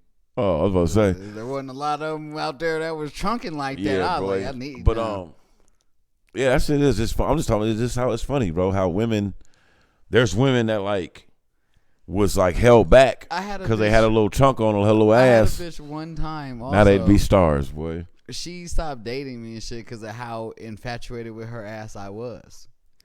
Damn. But she didn't get how used to flat, non-existent asses I was, so she had a whole boy on her. You know what's funny, bro? It wasn't until I got older that I realized, like, when I was younger, oh, boy. I'm going to be honest with you. To not have children now, I laugh at that. Because, nigga, if I could flip the time and be, like, older where I was when I was younger versus now, nigga, I probably would have had a couple kids, bro. Because I was around some beautiful women. So by the time I got older and, you know, you go searching, like, man, where they at? I would always think about that. Like, hey, bro, there's places where this is not a problem. Mm-hmm. Ain't no driving up down the strip, all that, looking for something. Nah, man, this ain't a problem in Pensacola, Florida. Like, nigga, this ain't a problem nigga, in fucking Brooklyn. Tokyo. This ain't a problem in fucking other places. I ain't never been to Tokyo. I'm just saying. Nigga Jones and them niggas said, nigga. I already know it. Niggas is winning. Well, I know international travel, and in Asia, black men do well anyway. I just seen that nigga on the stats, nigga. Like, still a lot of hatred there, though. I'm just saying. I was just saying, too, just to add, I wasn't trying to just, I don't feel like American women appreciate American men enough. I think that niggas in Tokyo feel the same way about their bitches, bro. And I think that women in Tokyo will treat us differently because we're American. Because we're American. Nigga, it's like that when we be in Mexico. But like it's just like that, nigga. Like, oh, they're American. Y'all bitches should be a lot nicer. Nah, because there's some niggas here from Tokyo. And from England. What are you talking about? Like, nigga, nah, nigga. It's just like, you know what I'm saying, when you being around a block, around a neighborhood or something, and a new nigga moved from another city. If he got some drip, bitches is on him a little bit. Just until they find out that he corny or he weird or something like that. He gonna get his opportunity. Yeah. Cause he the new dude. Everybody hate the new nigga. Everybody. You know what I'm saying? And you only hate him till the new rubs off. Till the new ain't shiny no more. See, I was always you don't like the I ain't gonna lie, the fam. new ain't shiny I was always no the new nigga, and I ain't like that shit. Niggas would be hating. Like, bro, I was the I ain't asked to be here. I was right. You know what I'm saying? Really like, not nigga, ain't my fault, nigga. But I'm just saying, niggas hate you until that that new. Sometimes it never wear off, dog. It don't. Sometimes, especially if you bring a new perspective, sometimes it never wear off. Like it is what it is, though. You know what I mean? But it's definitely that little like you talking about that little like nigga, this new nigga over here fucking up my program. Yeah. And But- even when the girls are just that's he. Yeah, we used to him now. Right? Yeah. The luster. He done ran through him. Mm-hmm. Or If he he's was capable. just mad corny. If he had his chance, is all Yeah, I'm saying, that- right? right. Whatever he did with his chances, That's all it's I'm his saying. chances. But he had his chance. You feel me? So, what do you think? Like, what do you think is going, bro? Because we talked about this briefly. What do you think drill is going? You think drill is going to be here for long? No. At first, I used to didn't think so. No. That boy Favi is starting to change my mind. No. But he might I just get think washed drill- into I just think- being something I think else. Drill is gonna go away like Chicago drill did. Well, nigga, you can't say it. That can't separate real, 'em. that real like Drill is Chicago drill. That shit dies every time it comes. It's here for a minute, and then motherfuckers like Slim Jesus come fuck it up. I don't even know. Oh, you talking about the The, little skinny the dude? I know little you're talking white about. dude. It's gonna be somebody that comes along. I think you're giving him too much And credit, Dre. I'm not. He ain't fuck it up. It went down. Fabio and them came out after him. I'm talking about Chicago's form of it. You're grouping it. I'm not grouping it yet. That's no okay. Well, I'll go ride down this train with you to separate it. But initially, that's what I was meaning. I wasn't meaning like Yeah, you got the individual form. I'm just talking about drill music as a genre. Well, there's two different forms of it to me. There's the Chicago drill scene, and there's New York's drill scene, which is completely different. But New that's- York's drill scene is more of the Pop Smoke electronic beats from like London with heavy bass lines and shit in it. The drill from Chicago is way different than that. I'm thinking like, but I'm talking about as of like right now, like listening to that new Dirk and all that type of shit. I'm saying like there's an evolution happening where like the Chicago shit, Chicago shit don't sound Chief Keefy like it used to no more. Like the production is That's getting up. why it's not drill And- anymore. It's now more. So we're having two conversations. I'm not arguing with you, creatively, perspective wise. I'm talking like what the public is saying. No. Like I the think, genre, they're calling this genre drill, and they're putting all these cities together. Because now the hottest form of drill right now, with all the hottest rappers, the new hot It's rappers, New York. No, it's Bronx. It used to be just it was Brooklyn that popped off first. Now it's Bronx drill. Right. So I'm not separating it because like I'm through the lens of the media, I should say. All right. They're calling it drill. What you're speaking about the articulate. We can get that conversation Yes. off too. Okay. It's going. Yes. It's gonna. I don't know. Yeah, it will. It's kind of tricky, right? I feel like it's going to because I feel. I think like, it's 50-50. I feel like they're gonna blend into something else like Dirk and them did. It's gonna that sound Like is gonna the turn big to stars will something go else. just go into hip hop, and then the other niggas will just be kind of like still spinning the drill shit. Yeah. Yeah, because I don't know, Because bro. it seems like once niggas get that bag, niggas don't really want to be drill rappers like that anymore. Well, because drill culture is to die. Exactly. So Or it's kill going- something. Exactly. So naturally, there is a fizzle. It's just not something. It's not like gangster rap, Okay. which is something that's Okay. stuck around for a you long took time. me to a point. It's not. You know what I'm saying? You took me to It's a not place. one of them subgenres that's going to latch on forever. And the reason why I think it is, like a good reason to that, is think about this. Like you said, you coming up drilling shit, which means you drilling shit. Yep. You ducking the feds because you drilling shit. Yep. You getting popped. You know what I'm saying? You popping, Yeah. right? So now you're a young boy out here, you getting popping, you getting the money, everything's good. Life is good, so you're really not out there drilling shit, right? They were saying this about King Von. Like, they said King Von was, like, openly discussing how much he regretted being popping because he couldn't go kill the niggas he wanted to and had to go send somebody else to do it, Yep. right? Now, that's how FBG Duck got killed by some other niggas. He had to send them. Yep. Because I'm famous now, nigga. I can't come spin the block up. That's what I do best, right? Well, now, look at this. What's his name? Mo. Right. Mo was a hitter. So look at Couldn't this. spin the block no Right. more. So the catch goes into like, okay, it's almost like a ceiling. It's like Arrow's a hitter. Can't do it no more. But it's like a ceiling, right? Because if you do make it through all the traps, right, where you ain't in pen, you ain't go down for a body, and you ain't get bodied, Yep. you can't do drill no more. Nope.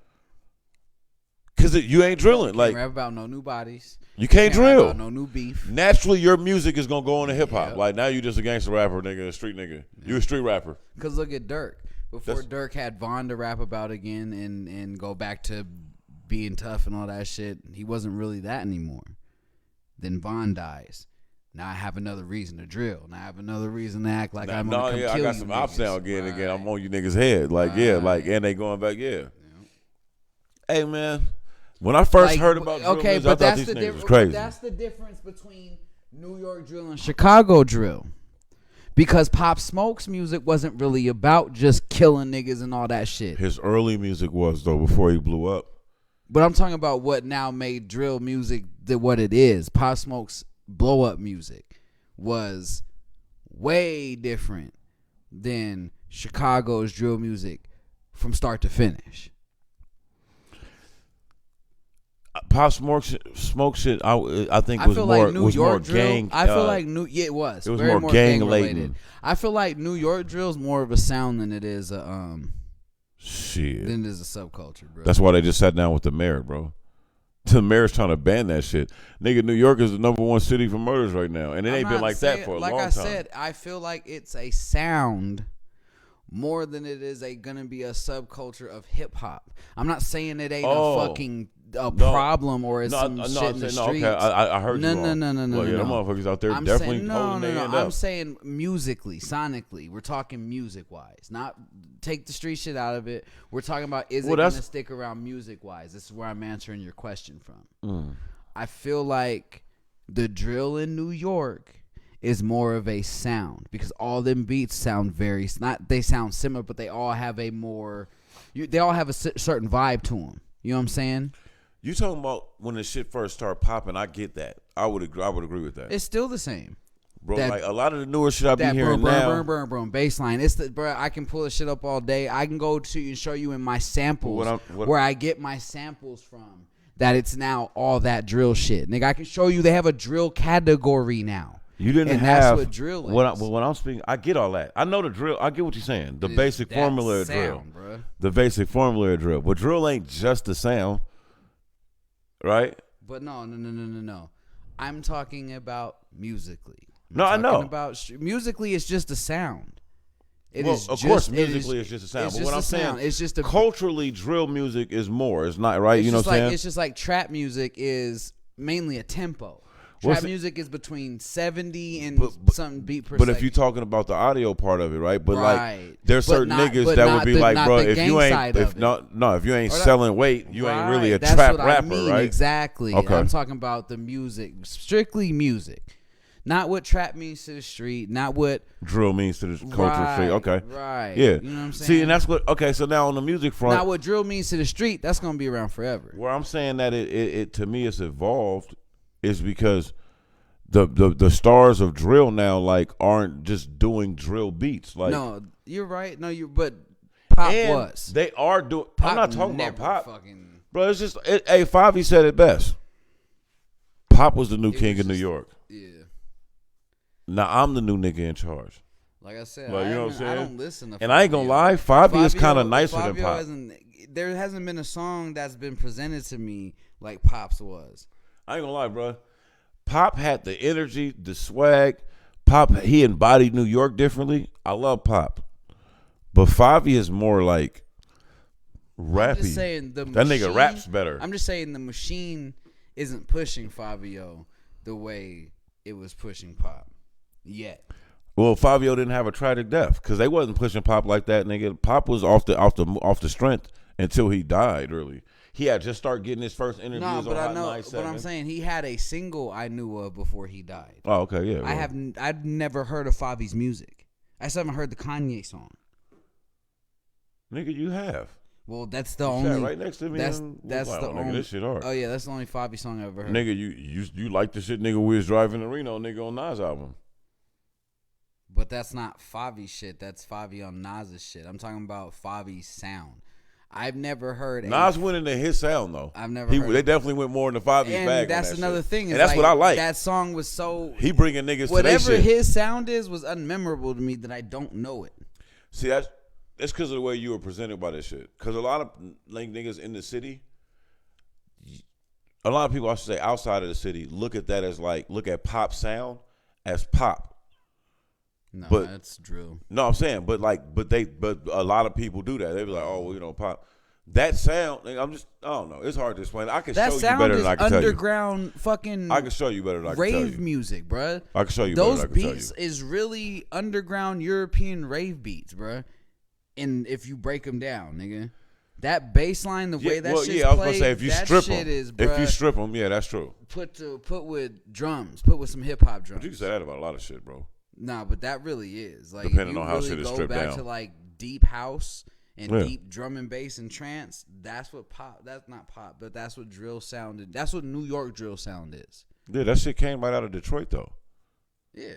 So but Detroit is known for a lot of underground raves. Well, Detroit created that shit, nigga. You know what I'm saying? So I get it. I'm just saying, it just seems. But to answer your question, he's getting looks that drill rappers don't get. Yeah, but to answer your question, no. Eventually, he's gonna evolve past it, because like you said, he's gonna get paid. He's gonna get rich. He's not gonna be drilling shit no more. You heard that? It's a couple niggas out there, dog. You know what the next evolution of drill is? Or he'll stay drilling shit. And he's going to die. You know what the next evolution? You know what the next evolution of drill is? Could be though. I mean, knock on wood. That we not that niggas ain't really that you're not accounting for. Is it came on, boom, production was minimal. It was a certain type of beat, nigga. It wasn't too creative, right, nigga. It was kind of formaic. Oh, you talking about drill? Right. No, I think drill beats were dope from the start. But they're not. What I'm saying is, it's not about dope or not dope. What I'm saying is, they're not intricate beats in terms of they're not. They're not layered the same way. I don't mean devil's advocate for you right now, but they are. Let me get to my point. Yeah, I get what you're saying. I'm not talking about, but stay with me. I'm not talking about creating it, nigga. I'm talking about, nigga, what does everybody hear? Nigga, what do old heads hear when they first start hearing drill? Oh, that shit's simple. Well, nigga, that shit ain't. It took niggas a while to start hearing the intricacies, nigga. Oh, wait, they're still producing over there. Oh, wait, they still rapping. Oh, they still doing. It took niggas a while to get to that. That wasn't my point. You can't, nigga. I can't even think what I was trying to say. I was trying to make a point, basically, in terms of it's not as, I don't know if the word's eclectic, but now it's getting there, because now I'm starting to hear some these producers that really are producers, some of the better producers, starting to play with the drill sound. And I'm just bro, if Kanye devotes, nigga, 3 weeks, nigga, to making some drill beats, nigga, them shit's gonna sound different. Pharrell got a song with somebody, I can't think of his name, but it's a drill beat, and Pharrell did it, and the shit sounds fucking crazy. Cause it's but nigga, that's what I mean. If you let that's the evolution of it, right? Then it's not gonna sound like what drill music's supposed to sound like. Certain things. Well, I don't do that. I don't say, this is what it's supposed to sound like. Shouldn't evolve. Then hip hop would still sound like, nigga, the same way. But certain things shouldn't evolve past a certain point to keep their original essence of what they're trying to do. If you can change everything to drill music, you cannot change that bass line.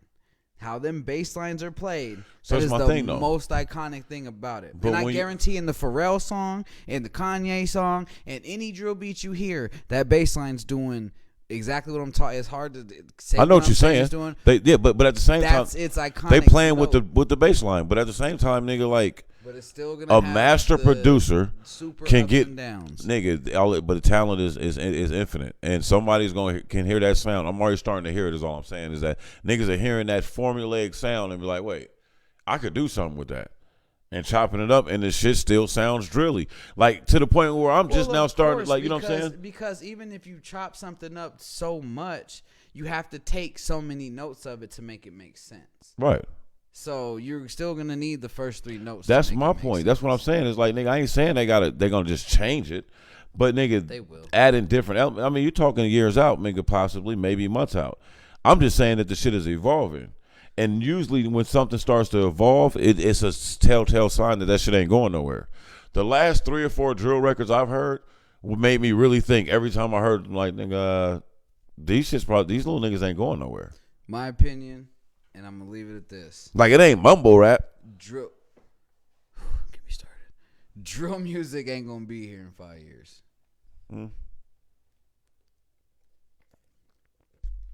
Now, it ain't gonna be a sub genre. this is the thing.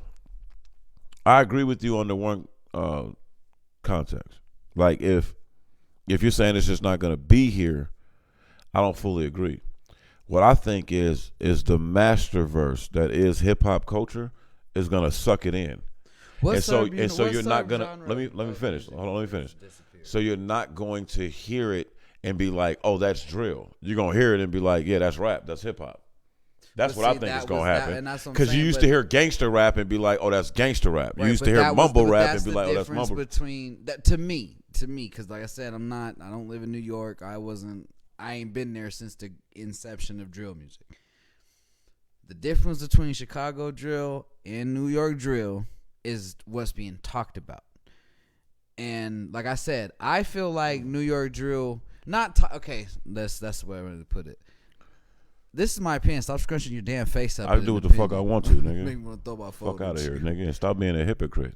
Nah, what I'm saying is I misworded. Fuck you. I ain't being a fucking hypocrite. No, you're a hypocrite because you can't go 5 minutes without scrunching your face if you hear something you don't agree with. What are you talking about? Fuck you. It's on camera, nigga. Anyway. Don't get mad at me because you have a hard time formulating your thoughts, nigga. Chicago drill music is what they rapped about. Explain that. What do you mean? What the fuck you mean? What do I mean? Because you just said Chicago drill music is what they rap about. It's about them rapping about killing niggas and all the shit that they do. The FBG That's ducks. What all these niggas do. To me. Right. Once again. All right, bro. God damn, bro. No, to ahead, bro. me. To Dre. To Doc. To Mr. Dowdy. Here. What? To me, my nigga. My opinion. Drill music, New York drill music is a sound. It is not what they rap about. It is not an embodiment of fucking culture to me. Like I said, I'm not from New York. No, it's not even about being from New York. Nigga. What I'm talking about is the stamp drill. And so maybe you're just out of touch a little bit in the terms you ain't seeing what these new niggas is doing. But nigga, Bronx drill. They got niggas drilling out in Minneapolis, nigga. They got motherfucking Indianapolis drill. Like this drill shit, it's got to be a cumulative culture because it's all being classified as drill music. What I'm saying, to make a long story short, but are they just grouping shit together though? No, nigga, because nigga, just follow the murder counts and the murder bodies and the murder rates and the. Music. I'm talking about. Let me finish, bro. I'm talking about what. Let me finish. Let me finish what I'm saying. The drill tag comes with nigga the culture of the street shit. You're a producer, so you're getting into like the idiosyncrasies of the producing and like, oh well, this the. What I'm talking about. What I'm talking about. You're not a drill artist unless you out there drilling shit. I don't give a fuck what your shit sounds like. Per them, this ain't my culture. Nigga, I didn't grow up listening to drill music. I'm just having an observation of it, and what I was trying to get you to see is like, dog, I used to think this shit was a fad, like maybe mumble or snap music or ringtone music. Right? They call the shit snap music. But at the same time, you go to Memphis, nigga, they gonna be calling that's what they called it. Nigga, that whisper shit, nigga, all that type of shit in Atlanta, they called it snap music. Now, this goes to an overreaching point of mine. This is why like hip hop is uniquely FBA. Because this is what I always argue about nothing. About when everybody try to get at me about the multiculturalism of hip hop, I'm like, yeah, I get it, but nobody can introduce nothing new in this culture other than the people that created it. So we all hated, well, not we, let me not speak for you. A lot of niggas hated drill. I don't hate it. I said, let me not speak. I'm speaking out. But no, I wasn't a fan like a lot of I'm people not speaking. Okay, I get you. Yeah, a lot of people hated drill when it first came out. They wasn't on it. They didn't see the creativity in it. It took a minute. And then some things happened and people we looked at it as just death music. All these niggas just talking about killing each other and recording it and going to jail. That drill shit is stupid. And then a couple of artists spawned, whether it's your Pop Smokes, your King Vons. It was certain artists that popped up that crossed over in the sense of hip-hop. Not pop, but hip-hop, where hip-hop heads was like, I ain't gonna lie, that little nigga King Von, that little story shit, that shit kind of hard. I like that little Dirk song. Or that nigga Pop, he kind of remind me of like a Young 50 kind of back in there. Like he got his own 5E and other people like that. What I'm saying is that like you got the stars that's starting to show up. It just seems like the shit might not be going nowhere, but I agree with you if you're saying, okay, if it's not gonna be stand on alone on 5 years. Like you get what I'm trying to say? Like how they used to do the whisper shit. That's what I'm and saying. the mumble shit. Yeah, you understand. It's not gonna be it's like not gonna have its own stamp. That's like all, okay. Gangster music, right? Like remember how? Yeah, because you remember it was damn near a gangster rap aisle in the CD store. Nigga, it was like hip hop, rap shit, R&B. Goody had a gangster rap, aisle, nigga. This shit Sam different. Goody and Warehouse. Nigga, you'll get a wrong CD over there. Like, nigga, this ain't gangster rap. Like, you'll be over there mad. That's how I hear these young boys talk about drill, nigga. But like that's what it's gonna be. It's the niggas gonna still be here. The niggas who created that's still dope. be here. The dope niggas gonna still be right. here, but they just gonna be hip hop artists. Right. All right. Because drill doesn't have. I don't feel like drill has enough to. Remember, sustain. Snoop and them wasn't considered hip hop artists. No, not at all. They were gangster rappers, Right. nigga. Like, but if hip hop music didn't embrace that culture, they would have fizzled out a long time ago. well, this is my thing about my original point. This is our culture. So what happens is you and 1,800 niggas can introduce something, and I don't like it. I could never like it and watch that shit blow up because it's enough niggas in the culture that like it. And right. guess what? I can't say shit about it. Nope. I seen it's a video where Snoop was hating on the Migos. Oh yeah. And now look at him. Shit up. And now look at him.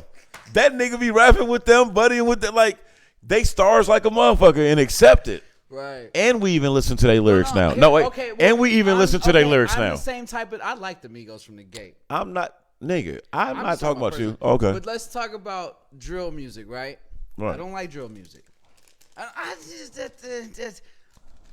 don't dislike drill music, but it ain't something I'm just slapping. You feel what I'm saying? Well, Like, that makes it's sense. We it's not that in my- age group. Like, it got to reach out to you. But I find myself like, nigga, I better start making some drill beats. You're a producer. Like, Yeah, you better, nigga. You know what I'm saying? Like, Niggas ain't listening, looking for that boom bap all the time. right, so like, I still have to, get with the times. I still gotta do. Like, so that's what the Pharrells and they're not Kanye, because Kanye's just the type if he hears good shit, he's gonna get with it and he wants to. That's what all y'all niggas should be on, He wants to right? fucking. But Kanye's got the right idea. Hone that shit before one of these white fucking labels or somebody jumps on it and does something with it. I don't got no problem with Kanye doing it because he's smart with that shit. And But Irv said it best. What the fuck is a 14 to 26, 27-year-old rapper gonna rap to us that we didn't hear Wu-Tang, Hove, Big, Nas, Pac, nigga, Snoop, Dre, nigga? What do you want them to say, nigga? You want them to do quadruple entendres, nigga? you know what though? I hope drill music does stick around because hip hop does need another new subgenre that actually has its own. And that's really what I'm getting to is like, it sounds like this is becoming a subgenre in hip hop, and Hip hop needs a new one. and it might, I wouldn't be because you mad. know why? I don't care what the new hip hop. It's hip-hop starting to needs a get new like, subgenre. it's starting to get lyrical again. Everybody can't rap, bro. But a lot of niggas that can't rap I'll give that can to be most of them. dope I'll give ass most drill of them. artists. But a lot of them drill niggas can fucking really write some shit. That's what I'm saying. Yeah, Some can. I give it to some niggas. Really is dope. It's like the culture. See, hip hop came from out the East, right? Niggas from the East and the Midwest had closer ties to it. They got to hone their skills a little bit more, right? The West Coast blew up out of nowhere. Their skill, they were like rough around the edges. They blew up doing what? Their own thing. Their subgenre. They created. They created their own shit. Where it's like, nigga, we might not rap as good as you niggas, but we talk. We got all the we hip got hop stories to elements. tell. We're checking all the boxes. Right. We real. Right. We black. We talking about the struggle. do graffiti We like fly. y'all do. We fly. We picked up on this graffiti shit. Ours went a little bit more left to the gang culture shit. But nigga, but let me tell y'all about these Bloods and Crips. Let me tell y'all about what we doing. Hey, the cops out here doing some bullshit to us too. And if you really in the essence of hip hop, you're gonna be like, you know what? That nigga Easy voice is like, he ain't the like dopest nigga on the mic, but he's dope. But that's the thing about some niggas. Some niggas don't have the lyrics, but they got the look. No. They got the voice. You're talking and now. I'm saying this is the layout, the yeah. precursor for that. Yep. Because I'm not on no New York bias shit right now. What I'm trying to say is that because you're right. Because if you didn't back then, nigga, you extra had to look the part. You extra had to do this. You extra had to do You that. had to be dope. Right. Like, there was no. You had to be dope. And this is how you got record deals back then. Yo, I got this kid, Talkin, nigga, he's nice. Your word? Let me hear his shit. Okay, yeah, this shit is dope. Yep. All right, yeah, Right, bring let him me in get here. reading, Hey, yep. you walk in. Hey, you Talkin? Battle him. Yep. Oh, you got him. Okay, yeah, you nice, nigga. Hey, but check this out, though. Battle him. Hey, fuck that, nigga. I got where my artist at, nigga. Hey, come up here, man. We'll battle him. That's how niggas got deals back in the day. So you couldn't be weak. You couldn't have 2 16s in your head and go in there and spit them, and they be like, "Oh, this nigga's dope as fuck." End. Nah, nope. Right? Even Busy was saying, I think it was Busy. No, it wasn't. It was one of the Bones was saying which one did Drink Champs? I don't remember. Damn, is it Busy? One of the I can't dog. You know, it's all love. I ain't trying to be funny. One of the niggas from Bones that did Drink Champs, he said, back in the day, you know, you used to have a number. I remember this because I used to call No Limit. Like, you can call a label off the CD. Yep. Oh yeah, that CD that always had the. They label. calling, Yep. trying to get through. They get through. Nigga was like, rap for me. He's like, it's the first person they talked to, nigga, in about 100,000 calls. He starts rapping, but it's one of the verses from like First of the Month, a song that they wrote in high school years before, nigga. But it was one of the verses where he was just spitting and he was chopping, so he was like, fuck it, and just spit that shit. They got signed off that. Yep. And then they found out, wait, niggas, how many of y'all? And all y'all can rap like this? See, niggas say that you hating, but the West Coast lyrically had to catch up. A lot.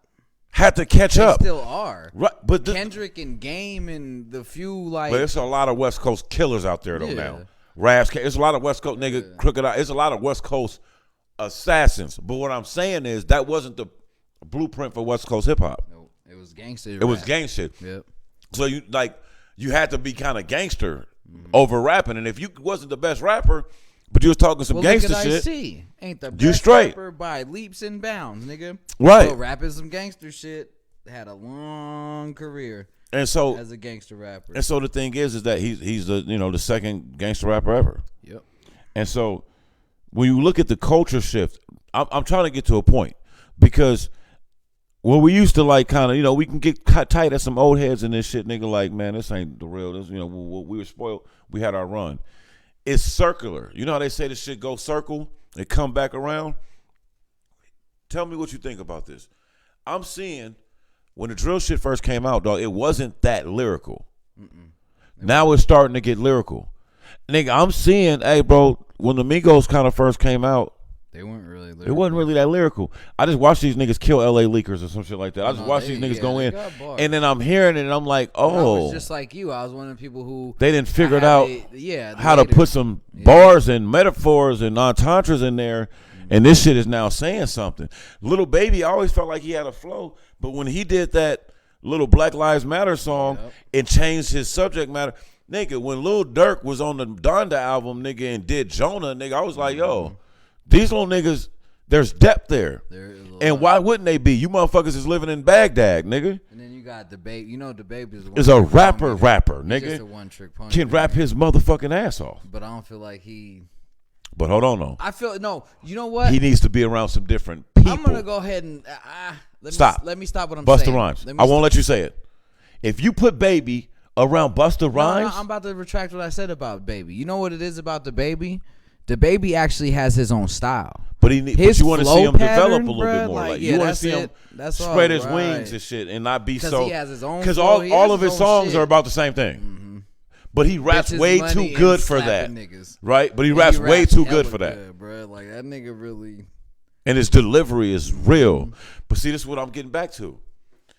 He hold on before you said that. He really embodies Rakim in them back in them days to me because Breath control. how much he knows, and he knows his words so well, or how many words he can fit into a sentence, or how he knows he can ride. He this snap end- raps, how bro. he Like can ride the end of this sentence. Jay-Z used to into do that the, shit. Into the first, Yeah, that's that right era. in the first to the one of this when it ain't even, you're supposed to ain't even supposed to start keep rapping right here, but he makes it blend hella well. Like the niggas a great I can't rapper. get with that. That's what it remind me of. That old Jay-Z song when that nigga was like he's like a new school version of that. Like if Busta was the newer version of that, and then he's like the essence of like what Busta was, right? He's dope, man. Like I hear you though. I would like to hear that nigga in the studio with a Kanye, and then go to Pharrell's house, and then go by Just Blaze, and then go see this nigga, and then go see, you know what I'm saying, and see how it really sound out. Hit Boy, go see some niggas that pull some other shit out of you. He needs to go sit in the room with like Puff and like Baby and Hov and them and just chop it up, get a different perspective, and then go take that aspect of it. I'm not saying that's what he needs to do because the nigga's hot and he's winning, but he raps too well. But here's the thing. For his He's status. winning right now. I feel you. Eventually, niggas is gonna like, yeah, nigga, you can rap. We've been hearing it for years, but nigga, where's the? We done see niggas who can rap fizzle out eventually. The only one that hasn't has a cultural crutch. Who? M. Oh yeah, right. M won't ever get played like a black artist would for having an outdated rap style. Yeah, because that stupid accent he did for all them years and ran that shit, they couldn't no nigga do that. He been out the game how many albums ago? Right. Well, because we know him. Eminem don't just rap better than Cannabis. No, he don't. But what happens is when you hear Cannabis rap like that, it's like, like, nigga, is that your voice, man? It's another nigga that can rap. You dope. Yeah. But he's too rapidy rap for me. You hear that. Most Def, Talibs, and all these and people. Eminem is super rapidy. All these people that are rappers cut from the same ilk as M, there's a ceiling there. Like, you can't sell 1 million records. These record labels won't even deal with them in that vein. Like, you can't sell 1 million records. You're too lyrical. Right. But nigga, M will get to just come out there, nigga, and make songs with no tight nigga, just rapping his ass off, and they're gonna sell units. So I'm not mad at the labels, because he can do that and sell 5 million. Because the real Slim Shady was probably the dumbest fucking song. One of them he's ever. Please stand up. Oh my god. But that's only if you're looking at it from a straight hip hop lens. Rapidy rap. So only if you're looking at it from a straight hip hop lens. There was rapidy rap in there. But nigga, he knew that song was gonna be played at every skating ring, every fucking bar mitzvah, every fucking nigga. M was probably gets paid millions of dollars to do parties and private parties and shit. If he still does stuff like that now, probably don't. But coming up, so he probably knows. Sometimes when you're an artist, you're traveling around, you know where you can sneak one in at. Like Nori went on vacation and was like, "Oh, I didn't think y'all was fucking with me because in New York, because I'm a nigga Rican." Niggas, Puerto Ricans be acting kind of funny sometimes, niggas. So I went, but they all loved him and was like, you know, and then it's like, oh, you know, a little Spanish, you know, yeah, a little bit. That's fucking with him. He got on stage, nigga, doing a reggaeton concert, nigga, crowd went crazy, and he did a record, and they knew it, and he was just like, damn, I grew up with this music, nigga, I should do something. Mm-hmm. But now I gotta go tell Dame and niggas like that, whoop, nigga, like, bro, I'm trying to go do I'm one of the hottest niggas in the country right now, but I'm trying to go international and do reggaeton. Well, nigga, what? That nigga said Kevin Lyles told that nigga, fuck out of here, nigga. Yeah, go find somebody to do it, nigga. You can do it. And so he's on the deal. And he's like, so you tell me if somebody give me a deal to do this record, nigga, you ain't tripping? Fuck out of here, nigga. Fuck out my office, Nori. That nigga said that daddy Yankee shit, nigga, that Boricua, Bonera, nigga. That shit started moving a little bit in New York. He started seeing them international numbers. He had a deal, nigga, on tell everything. That nigga said Kevin called him, was like, man, you bring my motherfucking record back here, Nori. Bring my fucking record. He was talking shit about it, nigga. Reggaeton, what the fuck is that? That's some old Spanish shit, nigga. This nigga Nori, you tripping, nigga. Like, nigga, you gonna fall off doing this shit. Nigga blew up on the whole lane for the country. It be like that, dog. Sometimes, nigga, you just gotta go on that hunch feeling. Like, keep it a buck, bringing it closer to home. You and bro should have been pulled the trigger on the Dowdy Brothers project, because now you see how, like, sometimes shit catch on late, and sometimes you just got to know when you ahead of the curve. You niggas is 10 years ahead of that bitch, and you hear it how many times, bro? The Kanye and Elite, what was it? Was it the Kanye beat? One of these new songs that came out that's buzzing. Whoever produced it was like, yeah, man, I made that beat when I was 18. and it slaps right now. Mm-hmm. And he's like, I did that when I was 18. Some shit just ages well. Nigga, that Dowdy shit, nigga, telling you. Like, I'm trying to think of what kind of artist will try to, like, rap on some shit like that. That's the move. This is a new one the new shit I'm doing for hopefully the one that will fucking get released. That's another pod. I ain't even talk about that. Yeah, nigga. I'm ready to fight this nigga over these albums. Fuck with me, them shits would have got uploaded, nigga. What, you hear? It is. Like, I just ain't got the account yet. Nah, I feel you. Nah, I feel you on that. Some other shit. I ain't getting into that. I ain't getting into this either. What you got on sports? You ain't watching on sports? You watched All-Star Weekend? We already talked about that. Did we? Mm-hmm. Yeah, because we were talking about the new scoring of it and all that fucking stupid shit and how boring the slam dunk contest has gotten. NBA, Adam Silver, if you guys don't put a fucking time limit back on the slam dunk contest, I'm not watching it no more. I heard a dope idea for that. Go get the street ball niggas. Go get the niggas Yes, that be on the I was internet. just thinking about that. Hey, fuck NBA players. The NBA player that's a known dunker, you gotta you beat sponsor. these niggas. Or no, No. you gotta beat these niggas. No.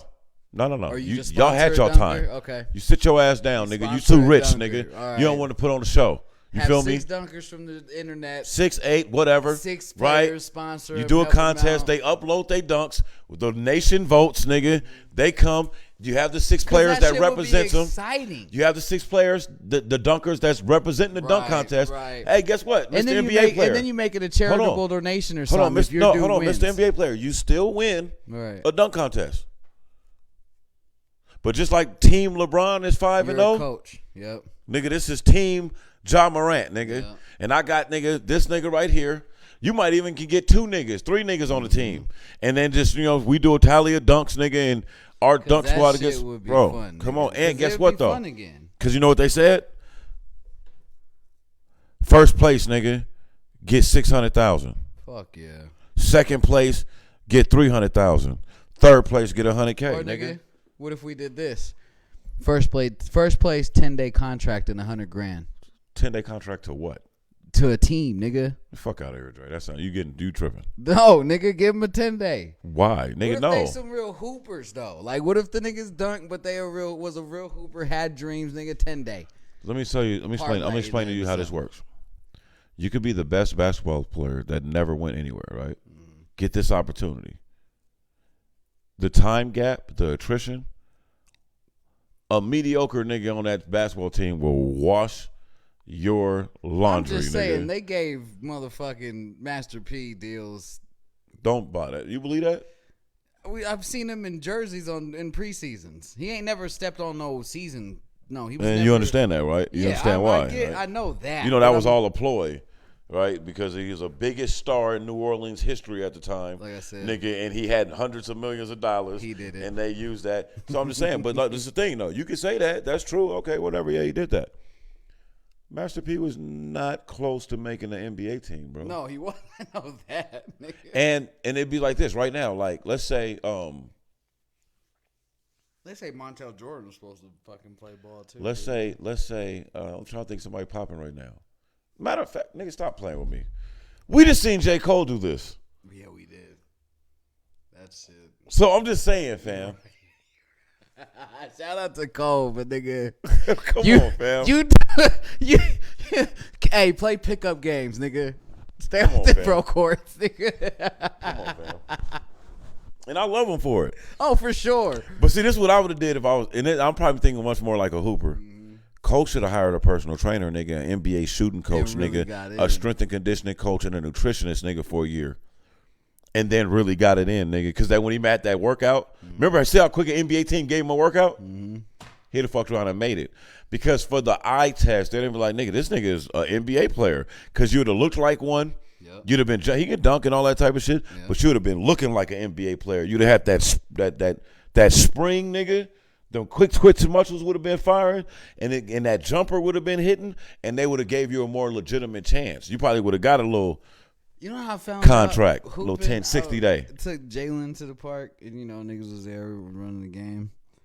I still got that first. My first step still kind of got a little something to it, nigga. I didn't realize how nigga kept, cause nigga hit a nigga with the nigga right to the hoop. I was like, okay, we'll son the source. Fuck the next day, but I was like, yeah, of course, nigga.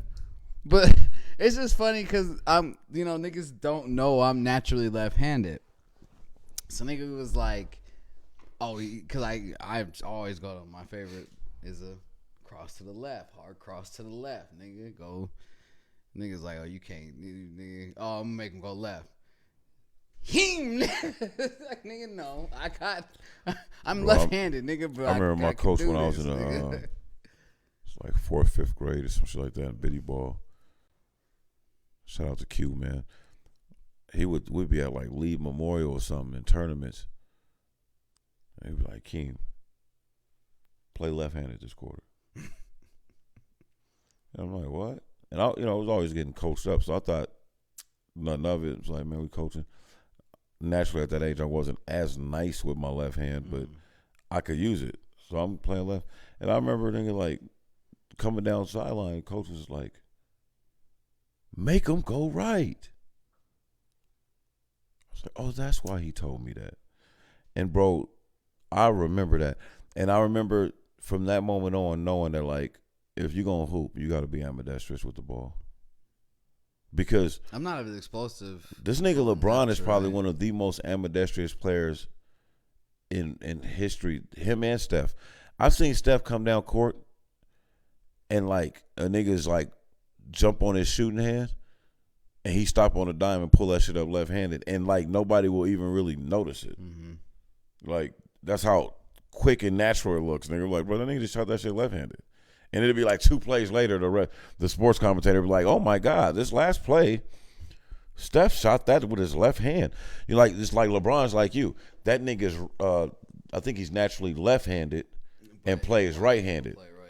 So, like, if you just watch that nigga, like, that's why Skip Bayless be saying he's the greatest driver to the basket ever. He's not as fancy as some other niggas, but he's efficient as hell. I found out, nigga, playing against just playing, like, nigga, the easiest blow-by is a cross. That's one of the easiest way to get by niggas, to hit on one of these, nigga. Yeah, that rip through. Like, rip through. Right. Just to drop your hip, nigga, and go. Hey, man, you don't all want that. You can do all that behind the back shit. Is cool, some kids but nigga, I'm getting here and here. I don't it's got all about energy. your first step, bro. It's your first step. Your change of speed. If you can play in multiple speeds, you can stop on a dime, stop and pop. But if you got that first step, bro, like that's. I know coaches that'll take a kid that's not that good, but they'll be enamored with him because, see that first step? He has a nice first step.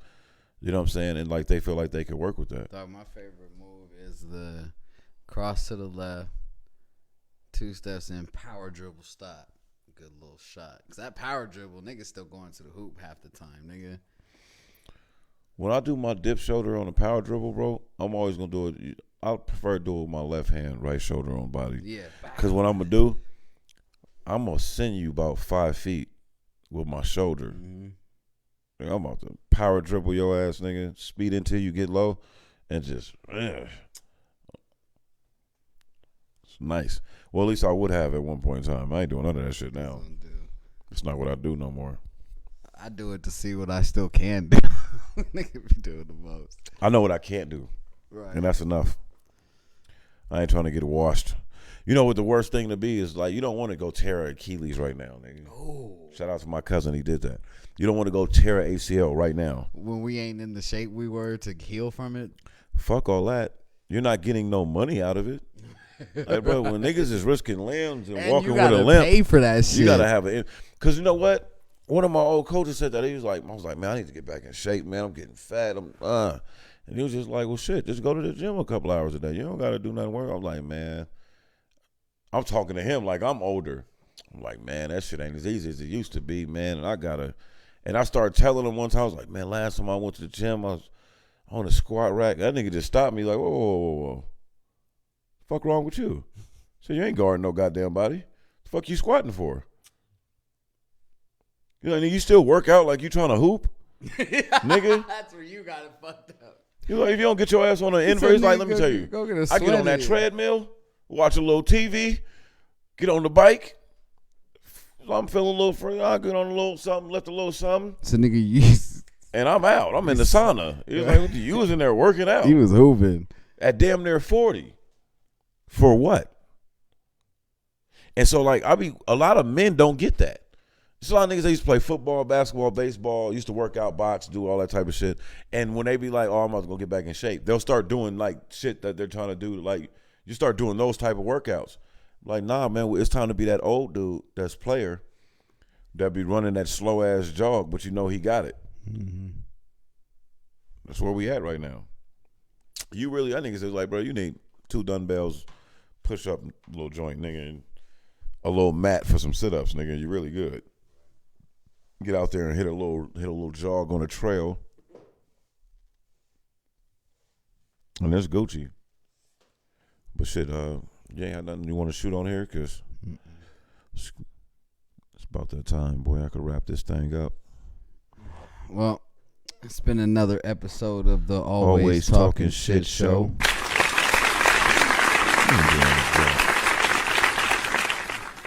So everybody do another drop. Just have a drop saying that. I'm your host, Doggone. It's your boy King Magic, man. Thanks for tuning in. Matt, we gonna talk about this. You always talking shit show. Fuck how y'all feel. Peace. Fuck you too, man.